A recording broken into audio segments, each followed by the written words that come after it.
Bismillahirrahmanirrahim.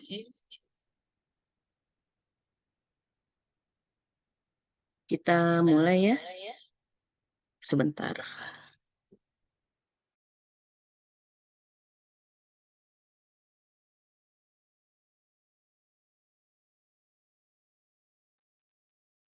Selamat datang kepada seluruh peserta pada acara kita pada sore hari ini.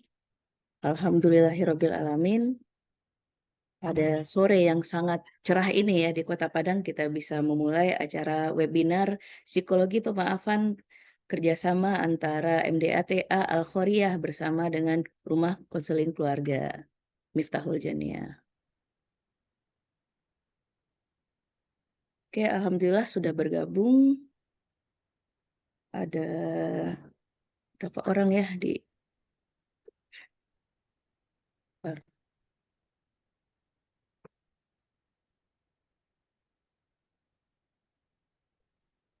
Oke. Nah, kita mulai. Assalamualaikum warahmatullahi wabarakatuh. Perkenalkan saya Samaratul Janniyah, biasa dipanggil Uni Nia. Saya sekarang domisilinya di Kota Padang. Saya adalah salah satu konselor yang ada di Rumah Konseling Miftahul Janniyah. Nah, teman-teman bisa lihat di flyer kita ada Pak Asep Hairul Ghani sudah hadir di sini, Pak Asep. Beliau sekarang sebenarnya kalau dilihat di Facebook-nya sudah sangat banyak sekali aral melintang di dunia psikologi, Pak Asep ya. Bisa itu semuanya ada di sana sudah bisa teman-teman lihat. Cuman yang kita highlight di sini, beliau adalah Human Capital Coach dan konsultan, kemudian Ketua Divisi Pengabdian Masyarakat Asosiasi Psikologi Islam Pusat. Kemudian ini yang paling mungkin terkenal nih di Indonesia, penulis buku Forgiveness Therapy gitu. Kemudian materi yang akan kita bahas pada pertemuan kali ini, yang pertama salah paham mengenai pemaafan, yang kedua pengertian pemaafan, yang ketiga perbedaan pemaafan dan pertaubatan, yang keempat pemaafan diri sendiri dan orang lain, yang kelima proses terapi pemaafan gitu. Kalau misalnya teman-teman ketahui semua ini kalau dibahas secara detail mungkin akan memakan waktu yang sangat lama. Jadi kita mungkin Pak Asep akan menjelaskannya seminar awam lah gitu untuk teman-teman. Mungkin di sini juga banyak para psikolog gitu ya. Mungkin ini bisa kita anggap untuk merefresh. Mungkin teman-teman juga sudah pernah ikut sebelumnya dengan Pak Asep gitu. Dan saja ini perkenalan singkat ya dari kami tentang apa yang akan kita lakukan beberapa jam ke depan, beberapa menit ke depan ngabuburit Ramadan 1444 Hijriah gitu. Tidak usah berlama-lama, kita panggil narasumber kita, Pak Asep Hairul Ghani. Silakan Bapak. Assalamualaikum warahmatullahi wabarakatuh. Waalaikumsalam. Apakah suara saya cukup clear? Cukup jelas Pak. Oke ya, baik sahabat-sahabat sekalian di Kota Padang dan sekitarnya. Eh, Alhamdulillah nih kita bisa bertemu muka ya melalui sarana Zoom cloud meeting di hari ini. Ini insya Allah hari ini adalah hari Jumat, jadi ini adalah hari ke-9 ya. Hari ke-9 Ramadan 1444 Hijriah. Itu hilang konsentrasi adik langsung. Oke, saya boleh dipersilakan untuk melakukan screen sharing ya. Jadi saya mohon izin nih kepada host untuk diberi kesempatan untuk screen sharing. Baik, sahabat-sahabat sekalian, salah satu doa yang seringkali diungkapkan pada waktu Ramadan adalah Allahumma innaka afuwun karim ya. Jadi di situ adalah kita menyadari betul bahwa Allah itu ahli ya. Jadi Allah itu adalah pemaaf ya. Allah itu pemaaf yang mulia. Jadi di situ adalah namanya Afuun Karim ya. Karena al-afu itu sendiri adalah tema yang akan kita bahas saat ini. Jadi al-afu itu sendiri adalah sebuah kata yang kaitannya dengan sifat Allah. Jadi kalau kita membaca Al-Asmaul Husna, maka kita akan menemukan Al-Afuun itu juga menjadi salah satu dari nama-nama di dalam Asmaul Husna. Nah, artinya memaafkan itu sendiri adalah perilaku Tuhan. Dan ada sebuah hadis ya yang menyatakan bahwa kita perlu berperilaku ya seperti berperilakunya Tuhan. Jadi berakhlaklah kamu seperti akhlak Tuhan. Nah, jadi kalau pemaafan itu sendiri berarti adalah sebuah akhlak Tuhan dan kita disarankan untuk mengikuti akhlak Tuhan. Jadi kalau Tuhan itu Maha Pemaaf, maka kita juga diminta sebagai hambanya untuk meniru gitu ya, untuk meneladani akhlak Tuhan yaitu pemaaf. Nah, maaf itu sendiri di dalam bahasa Indonesia barangkali menjadi kalimat abstrak ya. Nah, saking abstraknya sehingga banyak orang kalau mengajukan tentang pertanyaan tentang pemaafan menunjukkan bahwa yang bersangkutan sendiri ya masih salah paham tentang pemaafan. Nah, karena itu mudah-mudahan diskusi kita pada sore ini dalam acara ngabuburit. Nah, ngabuburit itu sendiri dari kata burit dalam bahasa Sunda ya. Jadi ngabuburit itu adalah kegiatan apapun kegiatan yang dilakukan oleh seseorang untuk membuat cepat menjelang senja. Nah, sehingga lupa waktu lah intinya dalam rangka melupakan waktu gitu ya. Kalau di anak-anak kecil itu dalam rangka melupakan rasa melilitnya perut itu. Maka dilakukan suatu kegiatan supaya senja itu tidak terasa menjelangnya.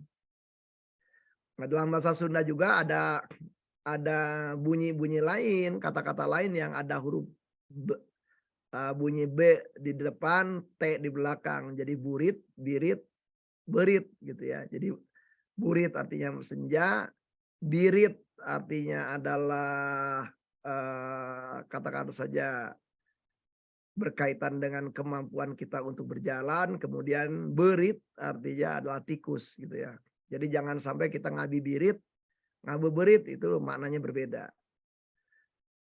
Acara hari ini saya berterima kasih kepada Rumah Konseling Miftahul Jannah yang Janniyah yang ada di Kota Padang ya, saya rasa ini. Jadi adalah kegiatan ini adalah diselenggarakan oleh sejumlah komunitas. Jadi saya biasanya setiap Ramadan memang adalah mengundang beberapa komunitas untuk mau bersama-sama saya melakukan kegiatan-kegiatan webinar. Ini webinar ini lebih karena kegiatannya terjadi pada waktu setelah COVID ya. Dulu tahun 2019 kita datang ke Padang gitu ya. Saya hari ini pastinya lagi di Sumatera Barat sedang mengadakan kegiatan ini langsung tatap muka gitu ya. Dan biasanya kita melakukan kegiatan-kegiatan workshop pemaafan. Itu namanya workshop berarti ada latihannya. Sehingga semua orang bisa jadi adalah usai dari kegiatan itu adalah benar-benar plong gitu ya. Karena benar-benar melakukan aktivitas-aktivitas pemaafan, melakukan aktivitas-aktivitas membuang tema emosi-emosi yang tidak nyaman, sehingga yang tersisa di dalam diri kita saat ini adalah diri kita yang tenang dan damai. Nah, karena tentunya saja gara-gara COVID kita akhirnya juga belajar melalui daring. Dulu saya pernah melakukan kegiatan ini melalui memanfaatkan Telegram, kemudian memanfaatkan Google Meet, melakukan melalui meeting Microsoft gitu ya.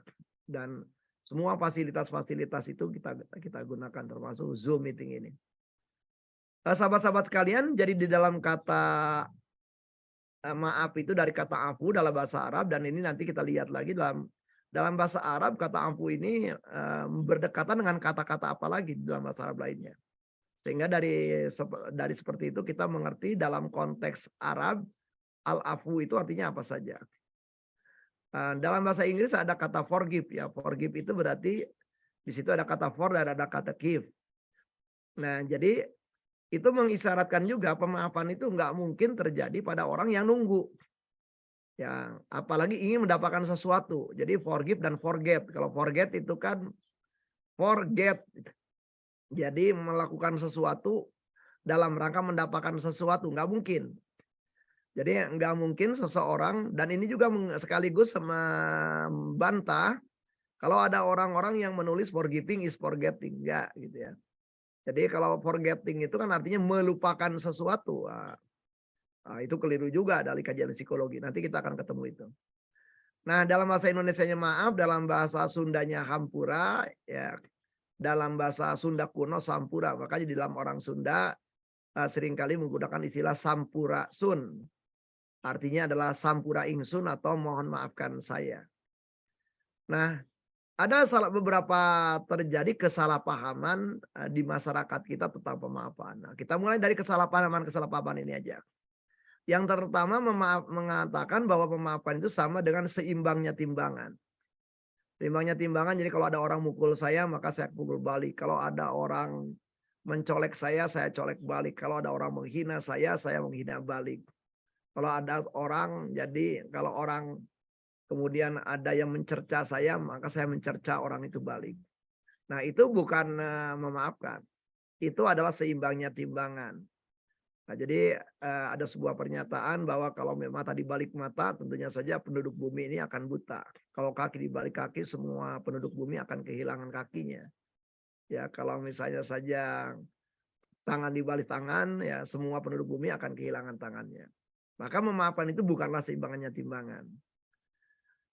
Berikutnya yang ada seringkali terjadi di masyarakat, memaafkan, bahwa memaafkan itu sama dengan memaklumi.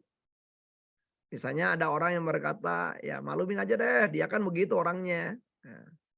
Nah, itu memaklumi. Memaklumi itu adalah sebuah sikap yang diambil oleh seseorang atau sekelompok orang terhadap orang tertentu yang melakukan kezoliman kepada diri mereka. Dan mereka memandang gitu ya bahwa langkah terbaik bagi mereka itu ya tidak ngapa-ngapain kecuali membuat pemakluman. Artinya pemakluman tuh tahu bahwa orang itu jelek, tahu orang itu adalah berbuat zolim, dan lebih baik tidak melawannya. Sekedar tahu saja emang orangnya begitu, ya percuma dilawan juga, kira-kira seperti itu. Nah, tindakan-tindakan seperti itu bukanlah pemaafan, tetapi pemakluman. Nah, maklum ini dari kata bahasa Arab, artinya adalah orang yang mempunyai pengetahuan akan sesuatu. Ya, jadi maklum itu dari kata alama, ya'lumu makluman. Jadi makluman itu adalah menggambarkan orang yang mempunyai pengetahuan tentang sesuatu. Nah, jadi kalau kita cermati dalam hal ini menjadi menarik ya bahwa di masyarakat kita banyak pemakluman. Jadi bukan pemaafan. Apa cirinya orang yang memaklumi itu kalau kita tanya, terus perasaan kamu gimana itu kalau misalnya ngadepin kejadian itu? Ya jujur aja aku kesel. Terus wah sebenarnya sih aku terhina banget tuh sama kelakuan orang itu. Terus waduh sampai sekarang tuh masih terasa nyeseknya. Wah apalagi kalau ditanya-tanya seperti itu. Jawabannya seperti itu. Masih adanya emosi-emosi negatif ya terhadap si pelaku kezoliman itu menunjukkan bahwa orang yang bersangkutan belum memaafkan tetapi masih tahap memaklumi. Nah, jadi memaklumi itu bukanlah pemaafan.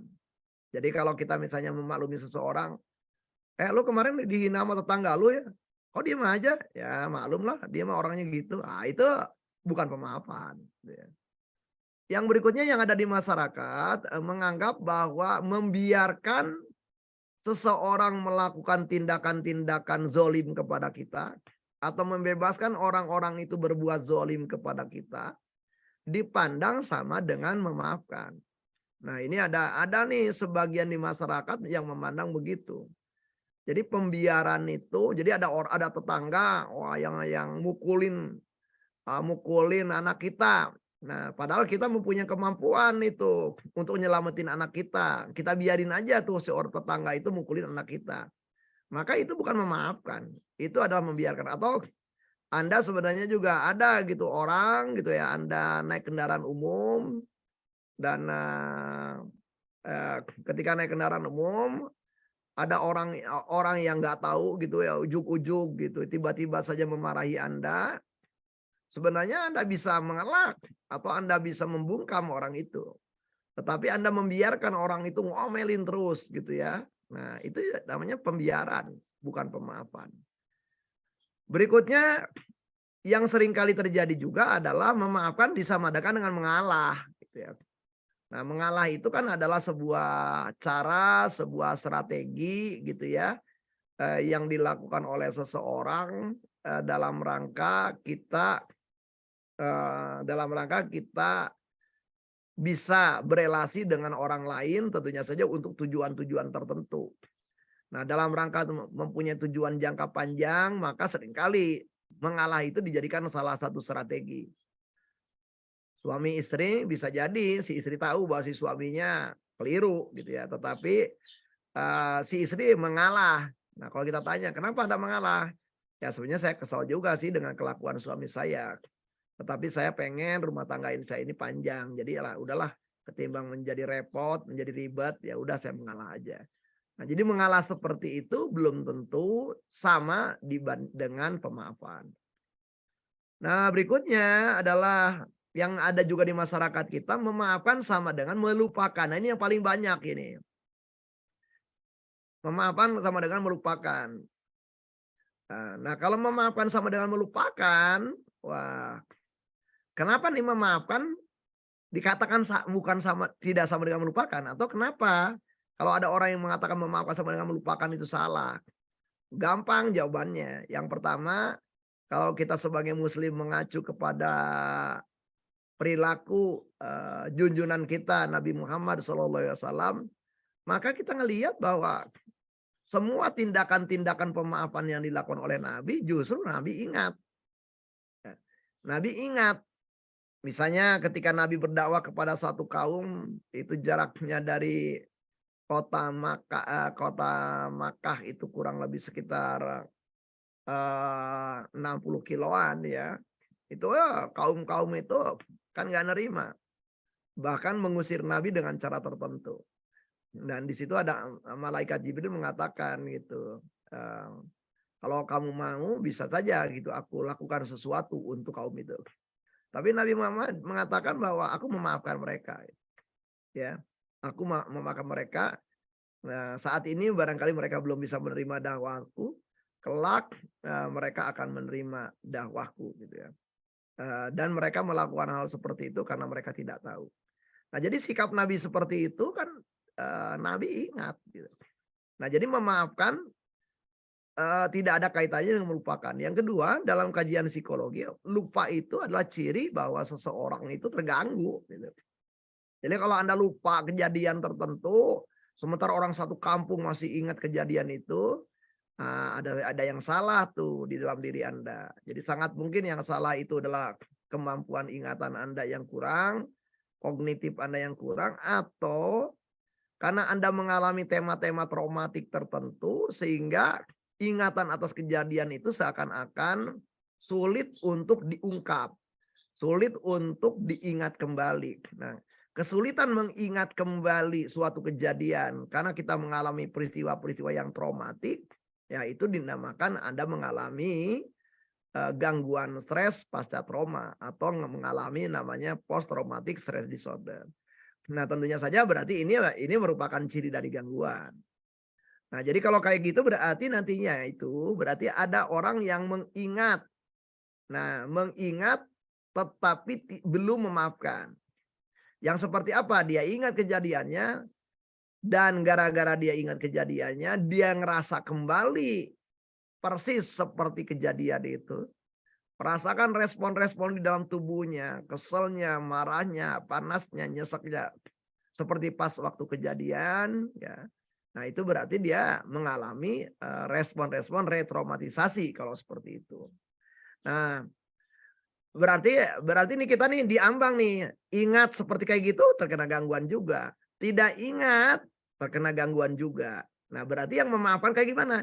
Ingat, tetapi ingatan itu tidak lagi memicu terjadinya pada diri kita pemikiran negatif terhadap orang itu, perasaan negatif terhadap orang itu, dan ucapan serta tindakan-tindakan negatif terhadap orang itu. Nah, jadi walaupun ingat kayaknya ingatan itu ya udah enggak lagi gitu ya, apa namanya, memicu. Nah, itu ada sebuah peristiwa nih. Jadi pada waktu baginda Rasul masih hidup, ketika beliau sedang sakit itu memberikan wasiat ya kepada salah satu sahabat yang 4. Nah, dalam wasiatnya itu, "Kelak kalau aku meninggal dunia, tolong engkau datang ke, gapura, dari kota kita.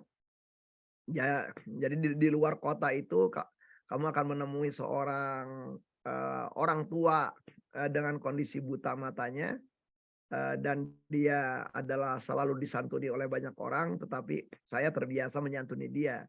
Tolong bawakan makanan yang terbaik dan suapi dia, ya sampai dia kenyang." Nah, setelah baginda Rasul wafat, teringat nih sahabat-sahabat yang dikasih wasiat ini. Nah, kemudian ketemu itu melakukan apa yang dilakukan oleh Nabi. Tapi orang itu sepanjang jadi misalnya, ya dari satu suapan ke suapan jedanya itu adalah menjelek-jelekan orang yang namanya Muhammad sallallahu alaihi wasallam. Nah, jadi sahabat ini tentunya kan geram gitu ya. Pada waktu geram, bayangin ada orang geram menyuapi gitu ya, menyuapi gitu kan terasa tuh. Suapannya itu terasa gitu di mulutnya orang itu. Dan orang itu mengatakan, "Kayaknya nih yang kali ya kamu nih yang nyuapi aku bukan orang yang biasa nyuapi aku deh. Yang nyuapi aku tuh kayaknya santun, sayang, baik." Nah, bayangin dulu yang menyantuninya kan yang menyuapinya Nabi dan orang itu selalu ngomongin Nabi, bayangkan gitu ya. Bayangkan tuh, bayangkan kita nyuapin orang dan orang itu jelek-jelekin kita gitu dan kita masih nyuapinya dengan cara yang baik, dengan cara yang bagus gitu. Nah, ini kan yang diomonginnya bukan diri sendiri, yang diomongin Nabi gitu. Ketika nabinya udah wafat, yang nyuapinya sahabat. Nah, sahabatnya pasti gregetannya kerasa tuh sama orang itu.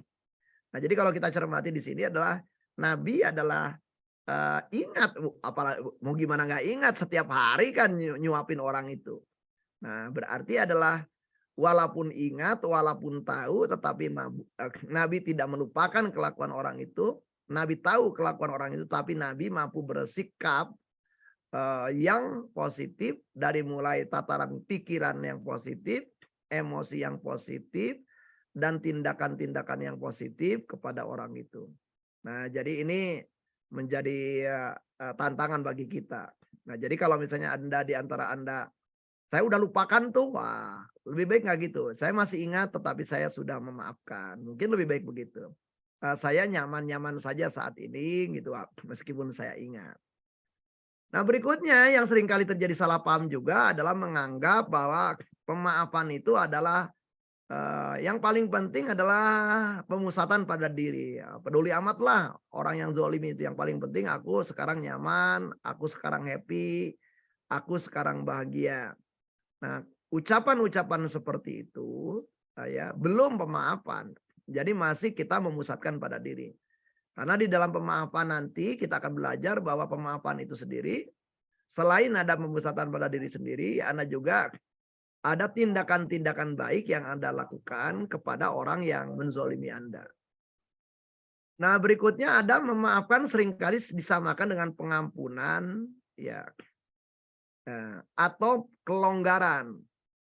Nah, pengampunan pengampunan tuh apa? Misalnya gini, saya kasih satu contoh kasus real ya yang pernah kami temui. Ada seorang suami yang, sangat dikenal di masyarakat seringkali melakukan kekerasan fisik, kekerasan verbal, termasuk kekerasan ekonomi kepada si suami kepada istrinya.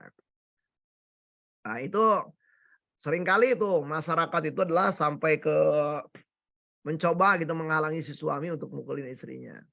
Nah, tetapi suatu kali, nah karena itu adalah kejadiannya orang banyak yang udah bekerja gitu ya. Orang udah yang banyak berangkat kerja, si istri ini dipukuli gitu ya, sampai terjadi katakanlah luka-luka lebam di wajahnya, sampai juga kemudian, dari mulutnya juga keluar darah dan, ada gigi-gigi yang rontok. Nah, karena pada waktu itu adalah ada salah satu tetangga kita yang polisi, si polisi ini kemudian segera saja membawa si perempuan ini adalah ke rumah sakit. Di rumah sakit diminta langsung visum, kemudian si istri diminta membuat laporan polisi. Jadi laporan polisi, sehingga dengan laporan polisi itu si suaminya ketangkep dengan pasal, pelanggaran terhadap ketentuan undang-undang, perlindungan perempuan dan anak. Nah, si kalau dinyatakan, nah berarti di sini si istri berarti tidak melakukan pengampunan kepada si suami. Karena berarti dia tidak memberikan kelonggaran dari, jebakan hukum. Artinya si suami tetap dihukum. Nah, sambil si istri ini adalah berusaha menyembuhkan dirinya, dia tahu nih, ketika si suaminya menjadi tahanan polisi, nggak ada satupun keluarga besar dari si suami itu yang nengok. Mereka udah kadung malu, bahkan nengok pun juga nggak punya keberanian gitu. Nah tapi si istri ini tahu pasti si suaminya ini pakaiannya nggak pernah ganti gitu ya, selama di tahanan itu. Maka dia kemudian dia ditemani anaknya bawa pakaian bersih, pakaian ganti dan dia bawa makanan gitu ya. Eee, jadi datang gitu terus itu ya. Besoknya begitu lagi ambil pakaian bekas, tetapi kasus tetap berjalan gitu sampai kasus itu disidangkan, eee di pengadilan umum ya. Dan sampai si suami itu kemudian juga mendapatkan status ya, bahwa dia memang terbukti melakukan pelanggaran, saksinya banyak gitu ya, dan dia akhirnya menjadi, narapidana. Nah, selama proses itu si istri melakukan gugat cerai gitu ya terhadap proses suaminya itu. Nah, jadi atas dasar karena si suami, dan seluruh masyarakat juga tahu nih, udah melakukan kegiatan kekerasan itu udah bahkan sebelum menikah. Bahkan jadi sebelum menikah tuh bahkan juga si mertuanya ini ya calon mertua si perempuan ini udah bilang, "Anak gue itu berangasan. Anak saya itu pemberang orangnya. Jadi saya justru khawatir kalau misalnya dia nikah sama kamu, dia melampiaskan kekesalan atau apapun kepada kamu."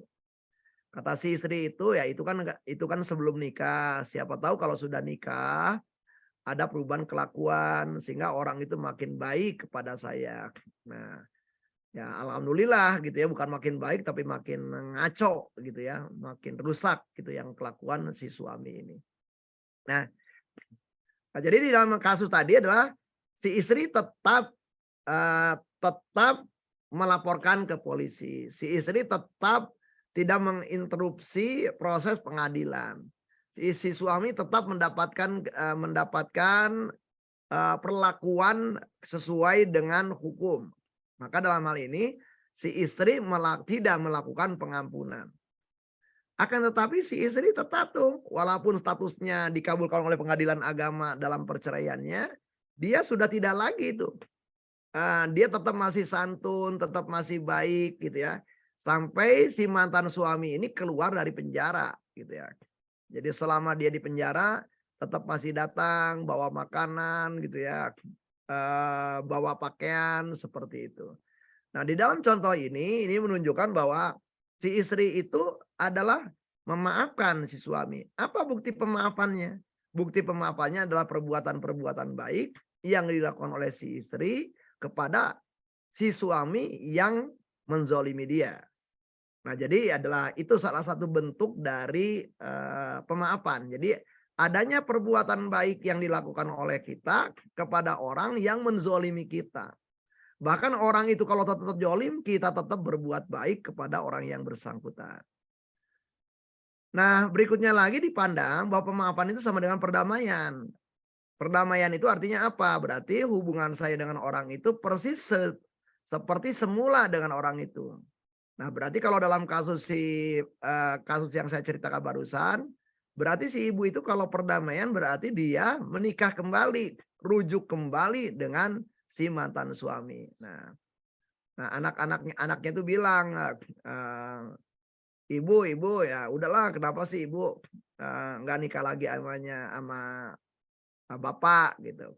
Nah, kata si perempuan, pertama tolaknya juga sudah terjadi tolak huluk gitu kan, talak yang dilakukan oleh perempuan. sehingga tidak memungkinkan kembali gitu. Dan itu ketika huluk itu terjadi, bahwa memang kelakuan-kelakuan itu sudah tidak bisa termasuk kategori-kategori yang barangkali bisa dimaafkan gitu ya. Nah, sehingga dalam tema ini berarti si istri ini melakukan pemaafan tetapi tidak melakukan perdamaian. Nah, jadi jangan sampai kita terjebak gitu bahwa orang-orang yang memaafkan itu harus berdamai. Sulit itu dalam prakteknya. Ada sejumlah orang yang diperkosa misalnya harus berdamai dengan para pemerkosanya. Pasti nggak mudah gitu ya. Jadi pemaafan itu tidak perlu dituntut sampai ke perdamaian. Atau kita banyak juga tuh orang-orang yang melakukan kezoliman kadang-kadang juga suka mengutip Quran, mengutip hadis. Allah aja maha pemaaf, masa kamu enggak? Nah, yang kayak gitu ya. Dia melakukan kezoliman berulang-ulang gitu. Bahwa dia tidak empati kepada orang yang menjadi korban, dia kemudian juga tidak peduli pada emosi yang dialami pada waktu orang yang menjadi korban. Oke ya, berikutnya kita lanjut. Berikutnya lagi ada orang yang seringkali melakukan pembenaran atas perilaku orang yang zolim kepada kita. Kita cari ragam alasan kenapa orang itu sampai melakukan tindakan-tindakan buruk kepada kita. Oh, dia itu melakukan gini-gini, oh, wajar dia anak broken home sehingga kelakuannya begitu. Oh, dia lagi habis ditinggalin ini. Oh, dia habis bercerai itu orang tuanya.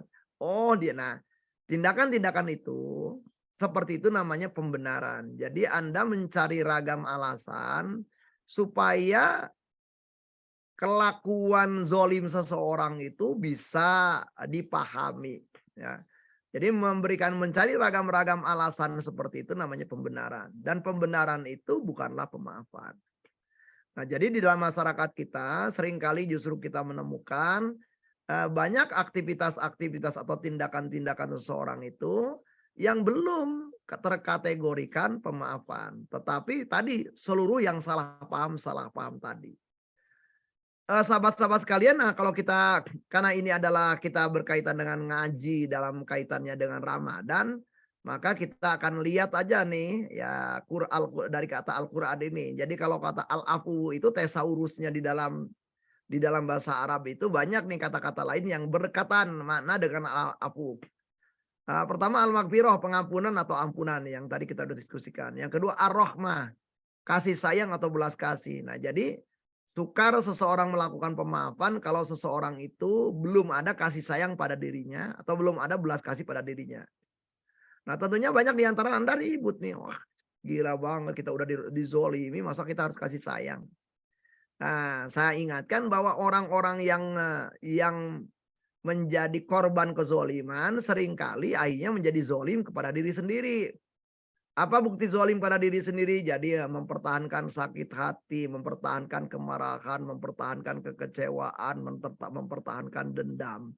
Nah, ketika kita membiarkan diri kita mempertahankan sakit hati, kecewa, kemarahan, dendam. Nah, itu sendiri sebenarnya kan kita sedang menzolimi diri kita sendiri. Nah, berarti orang yang sedang menzolimi dirinya sendiri tidak bisa dinyatakan sebagai orang pemaaf.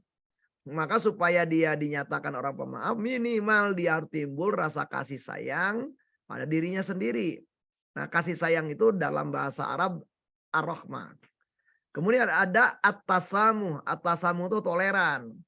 Arti toleran itu sebenarnya adalah ada suatu perlakuan buruk terjadi pada kita.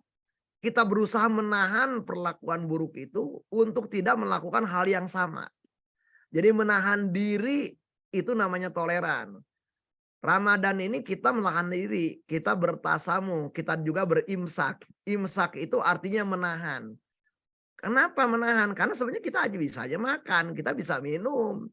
Tetapi kita tahu bahwa walaupun ada dorongan-dorongan diri kita, dorongan-dorongan syahwatiah kita untuk makan dan minum, makanannya juga ada. Di lemari es, di lemari makanan, minumannya juga ada gitu ya, bahkan banyak gitu. Tidak ada orang, satu orang pun di rumah kita kecuali kita sendiri gitu ya. Kalau kita mau makan ya bisa-bisa aja. Nah, tetapi kita menahan diri dari ketidaknyamanan. Nah, menahan diri dari ketidaknyamanan itu at-tasamu. Kemudian as-samaha, kemurahan hati, kelembutan hati, dan kerelaan hati. Jadi belum dinyatakan sebagai pemaafan kalau seseorang itu masih mahal hati, masih keras hati, atau masih tinggi hati gitu. Jadi misalnya ada seorang anak yang dia mengalami, katakan saja dulu pada waktu kanak-kanak ibunya itu adalah sangat abuse, eee, seringkali melakukan tindakan-tindakan yang termasuk abusive. Nah, tidak bisa dinyatakan sebagai kemurahan hati ya, kalau apa nih, kalau misalnya saja si ibu ini, ya si anak ini, nggak bisa dinyatakan sebagai pemaaf gitu, kalau misalnya si anak ini tahu si ibunya ini sakit, dan anak ini adalah bisa membantu, uangnya juga cukup banyak yang bisa disisihkan untuk membantu ibunya, dan ibunya meminta bantuan kepada si anak ini, misalnya untuk berobat. Nah, ketika si anak ini adalah nggak mau mengeluarkan hartanya, maka di situ tidak ada kemurahan hati. Si anak bersikeras, ya nggak mau, ya berarti keras hati. Maka tidak adanya as-samahah menunjukkan bahwa orang yang bersangkutan belum melakukan pemaafan. Berikutnya adalah ada al-i'fa. Al-i'fa itu ada pengampunan, pembebasan dari kesalahan atau kewajiban. Nah, tidak sedikit ada orang yang mengatakan begini, aku nggak akan pernah mau memaafkan orang itu sampai orang itu datang kepadaku, meminta maaf. Nah, itu berarti kan kita meminta orang itu melakukan sebuah kewajiban. Kewajibannya adalah dia datang, dia bersimpuh kepada kita, dan dia menyatakan permintaan maaf. Nah, jadi kalimat-kalimat seperti itu tentunya saja menunjukkan bahwa kita belum ada al-i'fa itu. Berikutnya adalah ar-rukhsah, keringanan atau kemudahan. Jadi pada waktu Anda dalam kasus tadi misalnya terjadi pemaafan, maka ada keringanan ya, atau ada kemudahan yang kita berikan kepada orang yang melakukan kezoliman itu. Kemudian ada as-safhah. Nah, as-safhah itu pengampunan dan pembebasan dari dendam atau kebencian. Dan artinya di sini adalah tindakan kita kepada diri kita sendiri. Nah, karena itu ada istilah musafahah. Musafahah itu bersalaman-salaman. Nah, percuma kita tangannya bersalam-salaman kalau kolbu kita, pikiran kita belum terbebas dari perasaan geram, perasaan dendam, atau perasaan benci dari orang yang bersalaman dengan kita.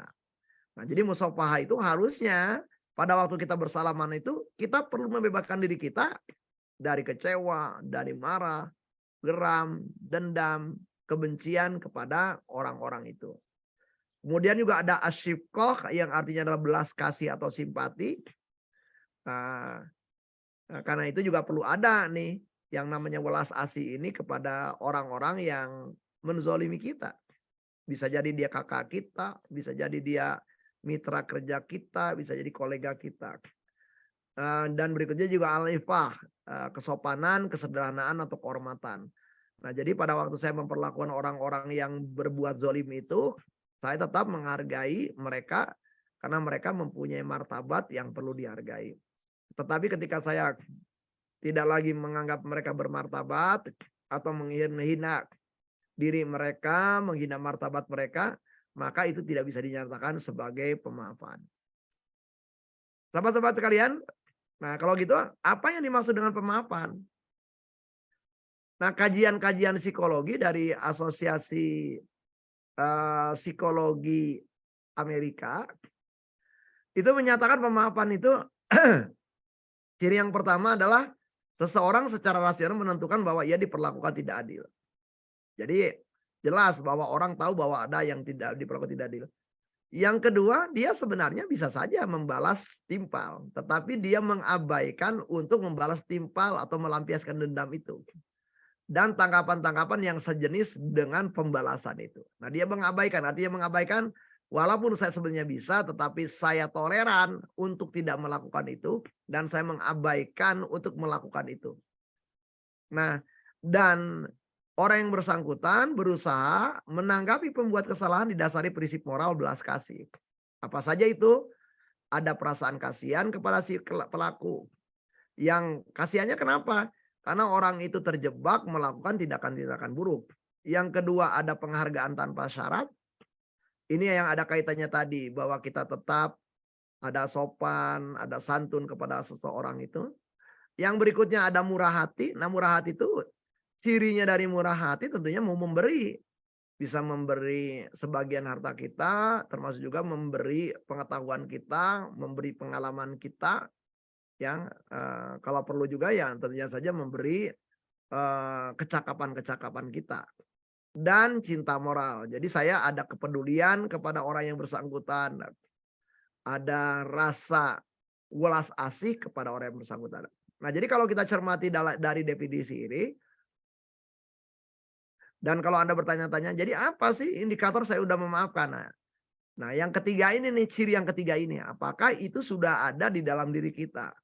Apakah sudah ada rasa cinta kepada diri kita sendiri, yang selama ini bisa jadi kita justru memilih sebuah respon yang membuat diri kita tidak nyaman.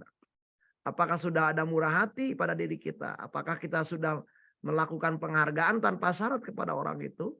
Atau ada perasaan kasihan kepada orang itu? Nah, selama belum ada itu, berarti belum ada tanda-tanda bahwa kita sudah melakukan pemaafan. Nah, sahabat-sahabat sekalian, tentunya saja bagi Anda makin bertanya-tanya, waduh susah banget nih memaafkan ini. Nah, jadi kalau diilustrasikan, si merah ini yang menzolimi, si yang biru terzolimi.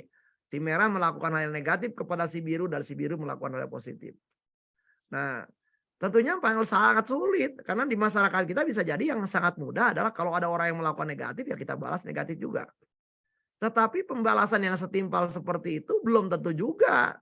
Kalau ada orang yang berbuat baik sama saya, ya belum tentu saat yang sama saya berbuat baik kepada orang itu. Nah, jadi lebih sulit lagi kalau ada orang yang berbuat buruk kepada saya lawan, saya tanggapi dia dengan respon berbuat baik kepada dia. Nah, jadi ini otomatis kalau misalnya ada orang negatif, biasanya ya berlatih untuk berbuat positif itu akan sangat sulit mungkin bagi sebagian orang. Nah, kalau pandangan ini Anda lihatnya seperti itu, maka kita pandangan ini namanya kita ngelihatnya dari paradigm atau perspektif reaksi. Reaksi ya. Jadi saya reaktif. Tindakan saya sangat tergantung gitu kelakuan orang lain kepada saya. Kelakuan orang lain kepada saya bagus, saya bagus. Nah, kalau kayak gitu berarti namanya reaktif. Nah, padahal kalau kita cermati para pelaku pemaafan itu bukan orang-orang yang reaktif, tetapi orang-orang yang berinisiatif atau orang yang proaktif. Mereka justru sudah terbiasa melakukan kebaikan. Nggak peduli akhirnya mereka apakah orang lain berbuat baik atau berbuat buruk kepada dia. Mereka tetap melakukan kebaikan. Jadi kalau kita pelajari dari Nabi Yusuf gitu ya, dari Nabi Muhammad, dari Nabi Musa, dari Nabi Harun gitu ya. Maka perilaku-perilaku mereka itu sendiri adalah karena mereka terbiasa berbuat baik, walaupun walaupun orang-orang tertentu berbuat buruk sama dia, tetap mereka berbuat baik. Nah, ini menjadi cerminan bagi diri kita, berarti tantangan kita justru kalau mau jadi pemaaf, latih diri kita untuk berbuat baik. Latih diri kita, perbuatan baik itu dimulai dari pikiran, dan latih diri kita untuk mempunyai pikiran yang baik, latih diri kita untuk mempunyai emosi yang baik, mampu mengelola emosi yang baik, latih diri kita juga untuk berucap yang baik, latih diri kita juga untuk melakukan tindakan-tindakan baik. Tentunya saja ini tidak mudah. Nah, karena tidak mudah, perlu latihan. Nah, supaya latihannya bagus, ya perlu berada teman-teman yang membantu kita dalam latihan itu. Nah, karena itu di dalam Islam perlu adanya jamaah, ya, perlu adanya komunitas, perlu adanya orang-orang yang menemani dalam perjalanan menuju hidup yang lebih mulia itu. Nah, sahabat-sahabat sekalian, kalau kita gambarkan di dalam sebuah ilustrasi, misalnya gini nih, ada seorang bos dan dia kecewa terhadap anak buahnya dipanggil karena pekerjaannya yang ditugaskan oleh si bos. Si bos ini nanya, kapan kamu akan menyelesaikan tugas ini? Kata dia jam 5. Oke, baik. Kutunggu. Tapi sejam sebelum jam 5 kita lihat. Nah, ternyata 1 jam itu belum 20%-nya dari tugas itu dikerjakan oleh si anak buah. Nah, si bos kecewa dan si bos ngomel terhadap anak buah itu. Nah, pada waktu diomeli itu, otomatis di dalam diri si anak buah ini ada pikiran tertentu yang muncul, ada perasaan-perasaan tertentu yang dialami di tubuhnya, ada fenomena-fenomena ketubuhan seperti mungkin bisa jadi, suhu tubuhnya makin terasa panas, dadanya terasa sesak, nafasnya terasa tersenggal-senggal, detak jantungnya makin cepat. Bisa jadi ada perasaan seperti itu. Dan ada tindakan, ya tindakan itu antara lain menahan diri. Jadi pada waktu dia diomeli itu,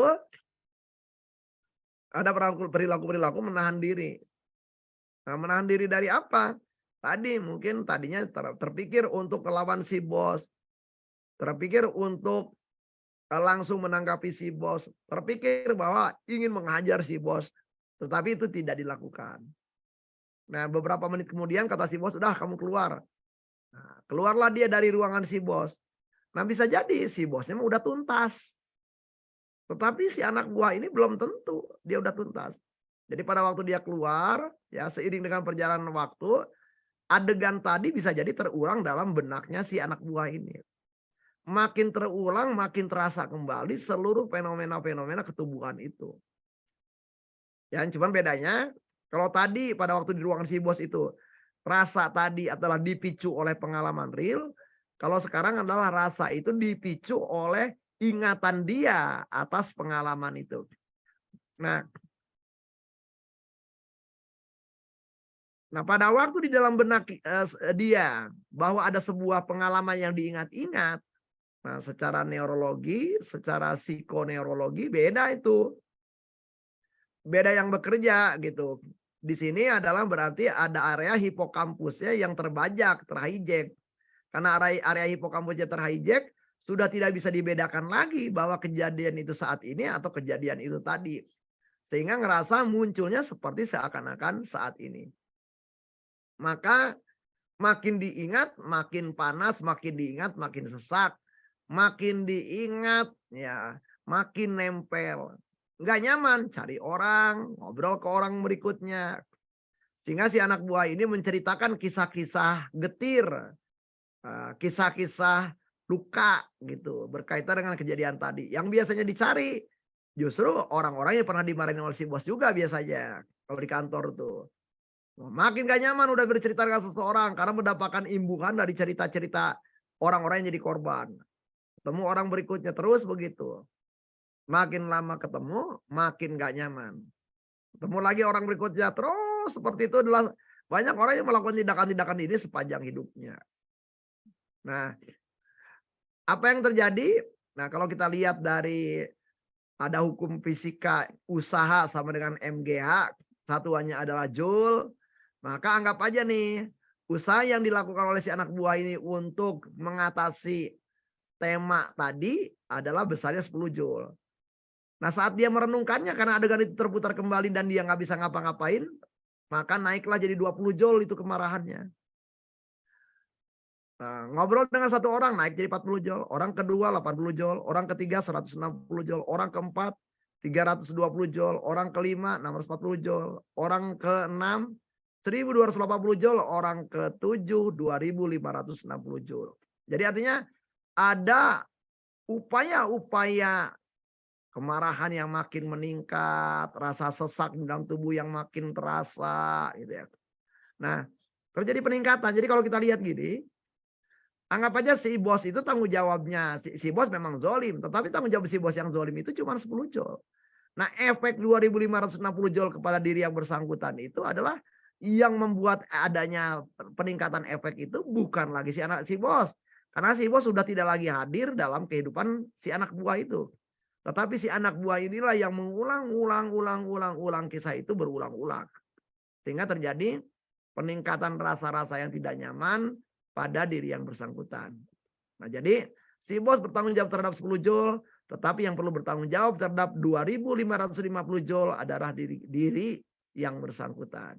Nah, pemaafan itu sulit sahabat-sahabat sekalian sebelum yang bersangkutan itu menyadari bahwa efek buruk yang ditimbulkan ini sebenarnya dalam kata lain adalah kerjasama saya dengan yang menzolimi diri saya. Nah ini ya, ini barangkali yang menjadi perlu sebuah catatan ya. Nah, ada ahli lain namanya Dr. Stephen Hayes, dia mengatakan ini saya sudah coba interpretasikan ke dalam konteks Indonesia. Jadi pemaafan itu, orang yang tidak pemaaf itu menurut Stephen Hayes itu nggak ada beda seperti orang yang merasakan cabetan celurit raksasa. Di seberang celurit ada orang yang telah menyakiti Anda, mereka mendapatkan kesakitan Anda yang nyerinya melampaui duri. Celurit itu sedemikian menyakitkan kemanapun Anda pergi, celurit mengikuti dan demikian pula si orang yang menyakiti. Nah kalau kita cermati dari cerita ini, jadi itu analogi saja. Jadi ada orang yang nyebutin celurit kepada Anda, celurit itu udah masuk ke dalam katakanlah bagian perut Anda dan ditahan oleh tangan kiri Anda. Sementara tangan kanan Anda menggenggam tangan dari si penyabet celurit. Jadi Anda tahan dua-duanya tuh. Kemudian Anda bawa orang itu kemana-mana. Nah, jadi Anda sambil perut Anda kena sabetan celurit, celuritnya tertahan di perut Anda oleh tangan kiri, sementara tangan kanan Anda adalah memegang penyabet celurit. Dan Anda membawa orang itu kemana-mana. Sambil dipamer-pamerkan, ini loh orang yang nyebutin celurit ke saya. Ini loh orang yang menyebutin celurit ke saya. Ini loh orang yang menyebutin celurit ke saya. Nah analoginya kira-kira seperti itu. Tentunya saja kalau saya bertanya apa yang akan terjadi dengan orang itu? Peluangnya Anda menjawabnya mungkin ya akan cepat mati lah. Nah apa nama terhadap orang yang seperti itu? Ya bodoh lah. Dungu. Ya, kira-kira seperti itu. Nah tetapi kalau kita cermati cukup banyak orang yang melakukan kedunguan seperti itu. Ya dengan cara apa? Berkisah keluh kesah. Ya, berkisah tema-tema kesedihan yang dia alami. Nah, jadi kita juga kadang-kala seringkali ngelihat bahwa banyak orang-orang yang tidak pemaaf itu menjadi seringkali mengisahkan sebuah kisah yang sama berulang-ulang. Ya, kisah yang sama berulang-ulang. Kisah yang sama berulang-ulang.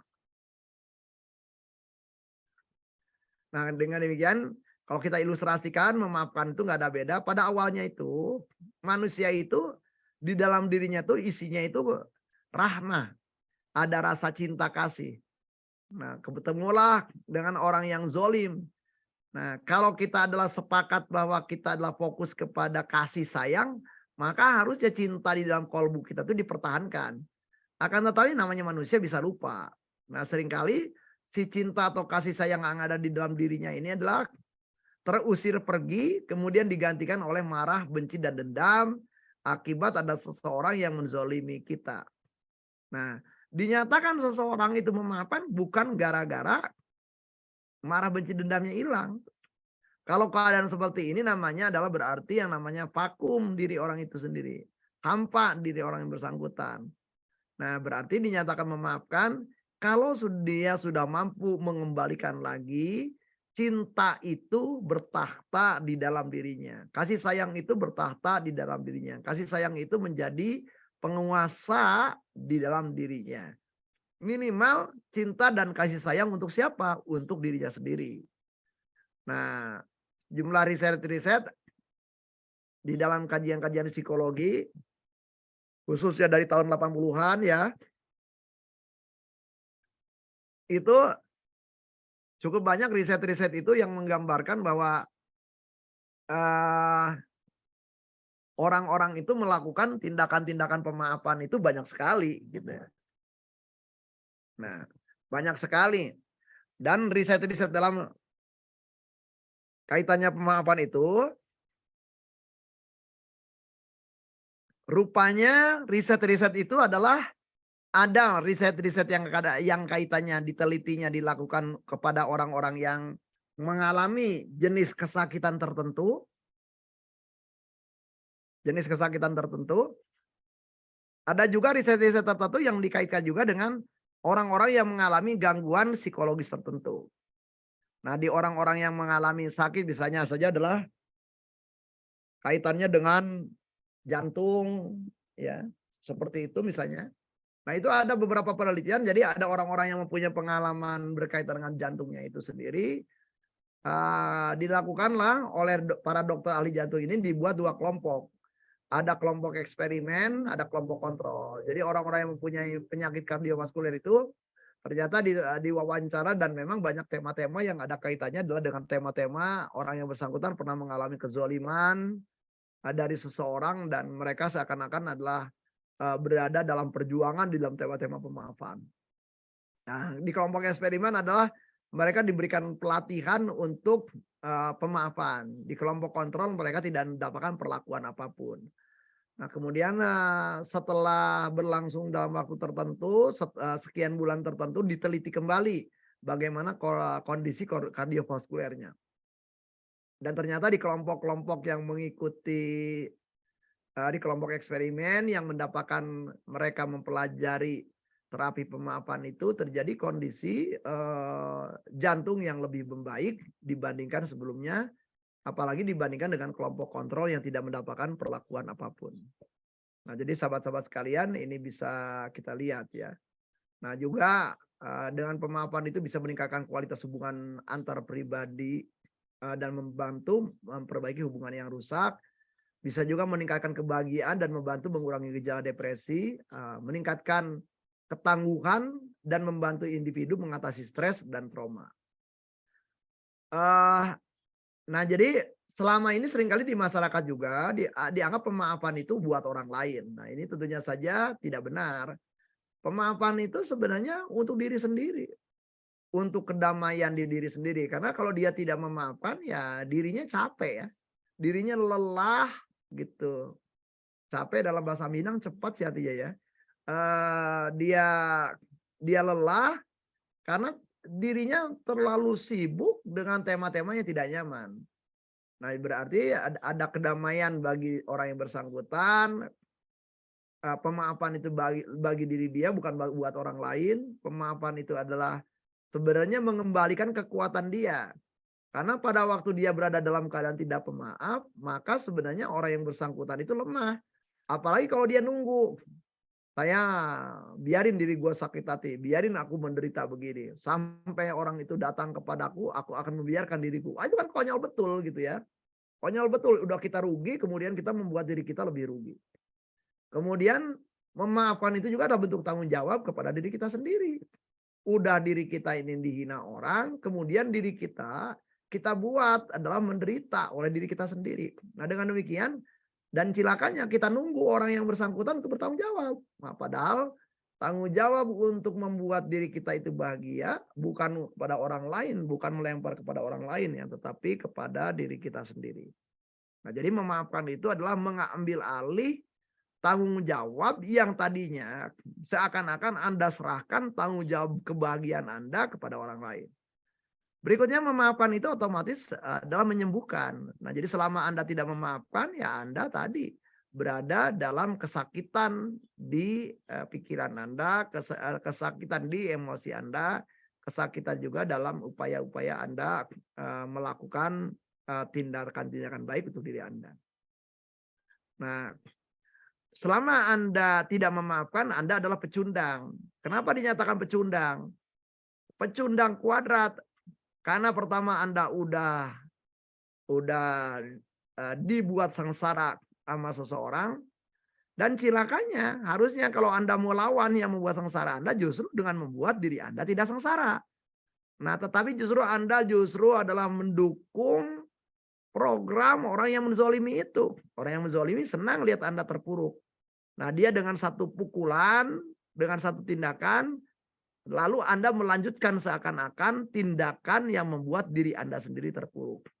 Nah, itu kan benar-benar pecundang kalau kayak gitu. Nah, jadi menjadi pemaaf itu adalah Anda menjadi pemenang untuk diri Anda sendiri.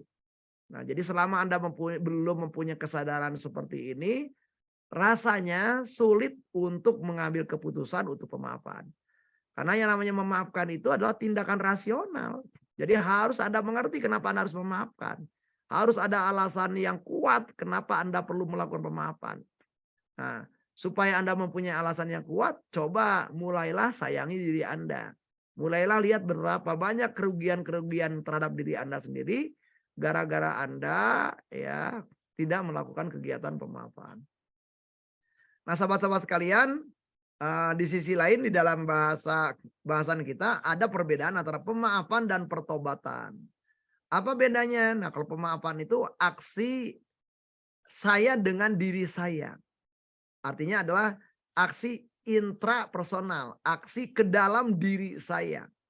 Jadi di dalam kegiatan pemaafan tidak ada kaifiahnya atau tidak ada tata caranya, tidak ada standar prosedurnya, tidak ada prosedur baku bahwa saya orang yang dizolimi perlu datang orang yang menzolimi dan mengatakan kepada mereka, saya memaafkanmu.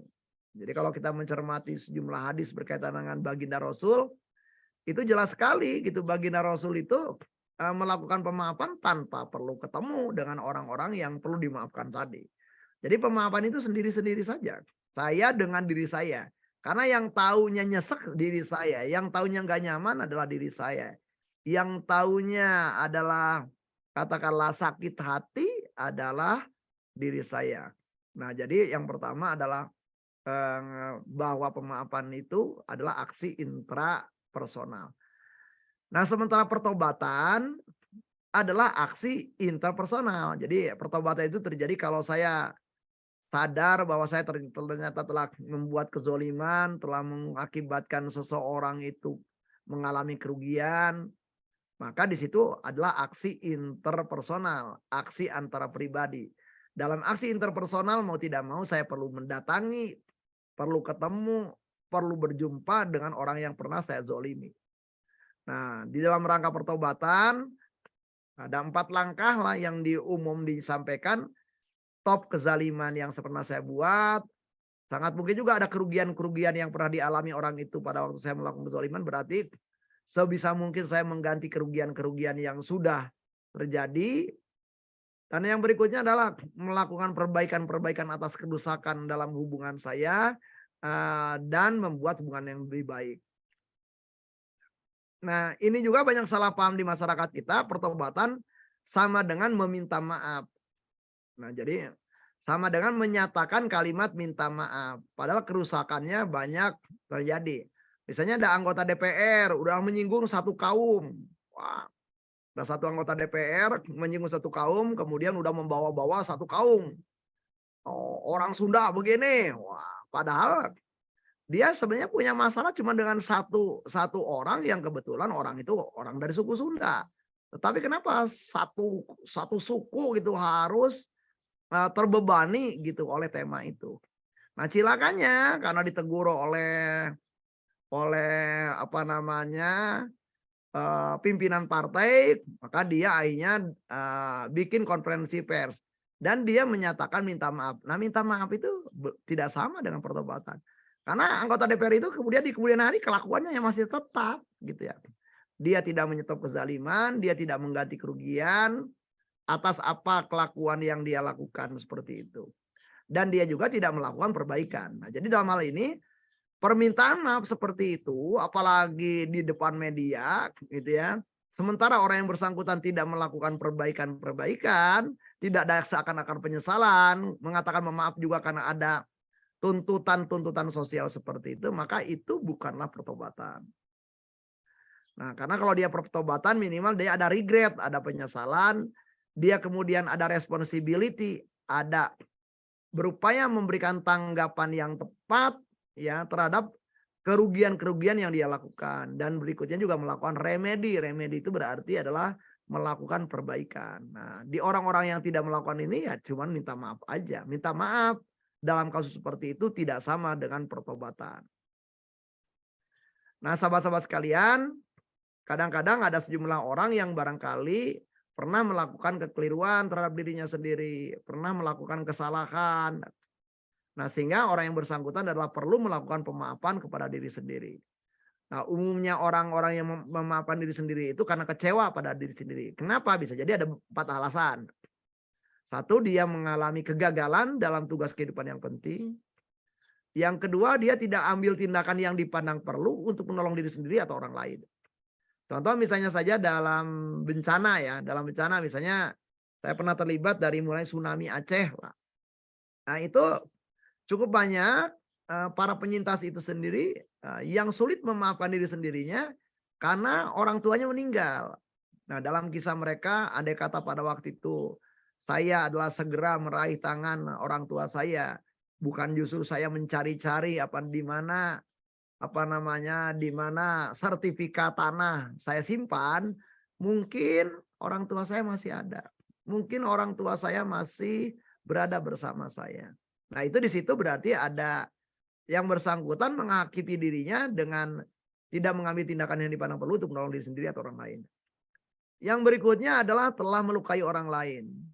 Nah, jadi telah melukai orang lain ini ya bisa jadi melukai anggota keluarganya, melukai pasangannya, melukai anaknya, dan dia merasa bahwa tidak pantas dan tidak layak, dia ada kesadaran seperti itu. Nah, kemudian juga bisa jadi merusak diri sendiri. Nah, di kasus orang yang menyalahkan diri sendiri, seringkali orang-orang yang bersangkutan adalah banyak merenung, tidak melakukan tindakan-tindakan tertentu, bahkan ada beberapa orang yang kecenderungannya eh, mengurangi relasi sosial dengan orang lain dan lebih asik dengan dirinya sendiri. Nah, tentunya saja tindakan-tindakan seperti ini bukanlah tindakan yang baik gitu bagi diri yang bersangkutan. Karena dia terlalu lama dalam penyesalan seperti itu pun juga sebenarnya penyesalan seperti itu juga akan menimbulkan penyesalan lain gitu di kemudian hari. Nah, kenapa banyak orang-orang sulit memaafkan diri sendiri? Karena seringkali adegan yang muncul di dalam benak orang itu, kalau orang-orang itu bercerita, itu menggambarkan bahwa seakan-akan ada peradilan yang tidak imbang. Yang jadi hakimnya, dewan hakimnya adalah diri sendiri. Yang jadi tersangka dan terdakwanya adalah diri sendiri. Yang jadi jaksa penuntut umumnya diri sendiri. Sayangnya di dalam adegan itu tidak dihadirkan, harusnya adalah pihak eh, pendamping hukum ya atau pihak pembela gitu harusnya. Nah, sehingga adegan di dalam benak itu adalah adegan yang terus saling menyalahkan. Jadi semua pihak di dalam adegan yang ada di dalam benak menyalahkan. Nah, tentunya saja peradilan ini tidak imbang. Maka barangkali bagi siapapun Anda yang sedang melakukan menyalahkan diri sendiri, penting mengimbangi dengan adanya pembela, adanya unsur pembela di dalam dialog di dalam benak itu. Nah, sehingga dengan demikian bisa menjadi adil. Paling tidak si pembela mengatakan bahwa dulu terjadinya adalah ABC dan memang ada sejumlah kerusakan-kerusakan yang terjadi dan saatnya sekarang adalah mumpung punya waktu melakukan perbaikan-perbaikan atas kerusakan-kerusakan yang pernah ada. Nah, kalau si pembela yang di dalam benaknya ngomong kayak gitu, paling tidak aktivitas menyalahkan itu sendiri akan berhenti.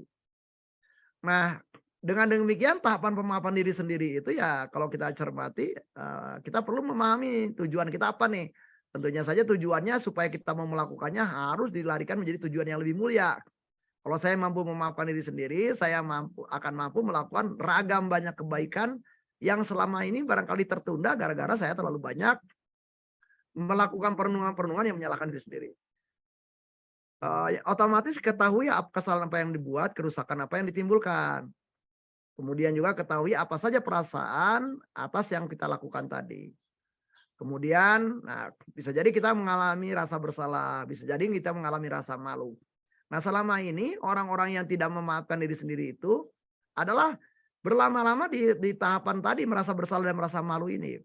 Nah, otomatis harus segera beranjak, bukan sekedar cuma punya rasa bersalah atau rasa malu, tetapi menjadi sebuah perilaku-perilaku aktif, membuat perbaikan, dan membuat cara yang lebih baik dalam berperilaku. Nah, jadi kisah-kisah getir tadi, ya kisah-kisah buruk tadi terhadap diri kita sendiri itu bisa kita lepas. Nah, berikutnya, umumnya di orang-orang yang menyalahkan diri sendiri itu ada distortion of thinking. Ada distorsi berpikir, ada pemikiran berkabut, ada pemikiran yang tidak tepat, ada pemikiran yang keliru. Nah, jadi stres itu bisa datang dari perasaan terluka, pikiran yang tidak tepat ini, dan sesuatu yang dialami sekarang. Bukan dilakukan saat lalu. Nah, jadi otomatis kita mulai aja. Nah, sesuatu itu sekarang kan sudah tidak terjadi lagi gitu. Berarti sekarang adalah saatnya untuk melakukan perbaikan atas sesuatu yang terjadi di masa lalu. Otomatis juga kita perlu sayang pada diri kita sendiri, sehingga kita perlu menghargai hal-hal yang baik dari diri kita, dan kemudian perbaiki kisah getir kita untuk menyajikan ragam pilihan kesatria untuk belajar, tumbuh, dan memaafkan. Nah, sahabat sekalian, itu pemaafan kepada diri sendiri. Nah, tetapi barangkali bagaimana Pak Asep kalau memaafkan orang-orang lain yang pernah zolim kepada saya? Nah, tahapannya adalah kita ambil dari Enright. Ada 4 tahapan. Tahapan yang pertama uncovering. Uncovering itu berarti adalah artinya membuka cover. Cover itu artinya adalah penutup. Dalam bahasa Arab, kafaro itu sesuatu yang menutup. Uncover berarti membuka penutup. Dalam bahasa Minang ada istilah menyingkap tabir. Ya, tadinya adalah tertutupi. Nah, apa yang biasanya ditutupi pada waktu orang-orang dalam keadaan terzolimi? Yang tertutupi itu adalah kisah lengkap. Yang tertutupi juga emosi-emosi negatif yang dialami oleh orang yang bersangkutan. Nah, jadi uncovering itu adalah sampai seseorang itu menyadari gitu ya, peristiwanya seperti apa lengkapnya, kemudian emosi-emosi negatif apa saja yang dialami oleh orang yang bersangkutan. Nah, jadi harus sampai ke situ. Nah, kalau udah kayak gitu jadi paham juga efeknya kepada dia saat ini. Nah, jadi perlu ada tahapan itu supaya kita tahu apakah sebanding itu mengalami rasa sakit, rasa tidak nyaman yang cukup panjang dan lama seperti ini. Nah, kalau di situ jawabannya adalah ternyata kita tahu bahwa itu tidak sebanding, tidak imbang, tidak layak, maka dari pertanyaan-pertanyaan refleksif tadi, seseorang bisa jadi masuk ke dalam tahap berikutnya, yaitu tahap decision. Tahap decision itu apa? Tahap mengambil sebuah keputusan bahwa saya harus mulai menyetop keadaan ini, dan saya harus mulai belajar melepaskan ketidaknyamanan ini, dan saya perlu mengambil sebuah keputusan untuk lebih peduli sama diri saya, lebih sayang sama diri saya, dalam bahasanya keputusan untuk memaafkan. Nah, kemudian setelah itu ada tahapan work. Tahapan work itu berarti tahapan kerja. Anda melakukan proses-proses yang diperlukan. Yang pertama kayak tadi, proses bagaimana Anda seperti orang yang terkena sabetan celurit raksasa tadi. Berarti yang perlu pertama kali dilakukan adalah melepaskan kaitan dengan orang yang menzolimi. Nah, selama ingatan-ingatan Anda fokus saja ke orang itu ya susah. Yang kedua berarti melepaskan ingatan Anda terhadap celuritnya. Celurit itu artinya alat. Alat itu bisa ucapan, bisa gerak-gerik, bisa ekspresi, bisa tindakan orang-orang itu. Ya. Yang berikutnya adalah melepaskan dari impact. Impact itu apa? Nanah. Biasanya kalau terkena celurit itu ada nanah, ada darah. Nah, otomatis itu pun juga kan nanahnya dikeluarin, darahnya dikeluarin. Karena tidak sedikit ada sejumlah orang yang mengingat-ingat impact. Nah, itu berarti harus dilepaskan juga. Nah, sudah dilepaskan semuanya barulah kalau misalnya di dalam pengobatan fisik, baru itu dijahit, barangkali perlu dijahit bekas lukanya. Perlu barangkali dikasih apa namanya, dibalur sesuatu, dibebat begitu. Itu kan baru langkah berikutnya. Nah, nggak ada beda di dalam orang yang terkena luka batin pun kira-kira itu yang perlu dilakukan. Nah, jadi tahapan yang paling tidak mudah adalah orang udah kadung terbiasa dengan emosi-emosi negatif, dan orang udah terbiasa berlama-lama dengan emosi negatif. Mengeluarkan yang udah lama ini bagi sejumlah orang perjuangan. Nah, maka langkah ini perlu dilakukan ya. Jadi langkah melepaskan emosi-emosi negatif itu antara lain dengan cara mengekspresikan. Nah, itu macam-macam caranya. Kalau di dalam terapi bisa Anda terapi menulis misalnya saja, Anda diminta untuk seakan-akan sedang menulis surat kepada orang yang menzolimi Anda. Nah, di dalam surat itu Anda perlu menyatakan kejadian realnya seperti apa. Anda juga perlu mengatakan apa saja yang ada di dalam benak pikiran Anda. Anda juga perlu menuliskan apa saja yang terpikir, kata-kata buruk apa yang sudah terpikir ada di dalam benak Anda tetapi tidak terekspresikan, perlu ditulis di situ. Terpikir oleh saya untuk mengatakan kamu bajingan. Misalnya kata-kata makian yang ada di dalam benak itu perlu dituliskan. Kalau itu memang ada di dalam benak Anda. Nah, terus diungkapkan impact-nya apa, perasaan apa. Nah, sampai kalau misalnya di dalam teknik journaling itu si klien adalah tulis. Pokoknya apapun yang kamu alami tulis. Sampai kamu ngerasa bahwa bagian-bagian yang nyesek itu plong. Jadi kamu tahu bahwa kamu itu adalah benar di dalam latihan journaling ini. Kalau langkah-langkah kamu yang melakukan itu makin lama, tubuh kamu itu makin terasa nyaman. Kalau napas kamu tadinya sesak, napas kamu makin terasa lega. Seiring kamu berlatih seperti itu. Nah, itu adalah kalau kita menggunakan salah satu teknik journaling. Nah, ada teman lain barangkali lebih baik menggunakan teknik yang lebih ekspresif. Ya, kalau teknik yang lebih ekspresif, Anda bisa menggunakan, memanfaatkan misalnya foto yang bersangkutan, di print, dicetak seukuran tubuh dia. Wajahnya kira-kira seukuran ini. Nah, kemudian wajahnya terprint, ditempel di bantal guling. Nah, bantal gulingnya digantung. Ruangan, Anda perlu membutuhkan ruangan kamar, kunci ke ruangan kamar, dan pada waktu itu coba Anda perbolehkan diri Anda mengingat kembali sebuah kejadian yang tidak nyaman dengan orang itu, dan rasakan tubuh Anda, sesaknya Anda, dan ekspresikan. Ekspresinya boleh pakai kata-kata, boleh menggunakan, melepaskan energi-energi yang ada di tangan, di kaki, di badan Anda. Sehingga Anda boleh memukul, boleh nyepak, boleh melakukan apapun. Nah, ini adalah teknik yang sebenarnya adalah melepas grounding energi yang di dalam diri Anda yang udah terjebak lama di dalam tubuh Anda. Nah, sampai kapan saya melakukan itu? Setelah melakukan itu coba cek dulu gitu. Ingat lagi, oh masih ada rasa kesel, lakukan lagi. Sampai benar-benar Anda plong. Ya, bisa begitu.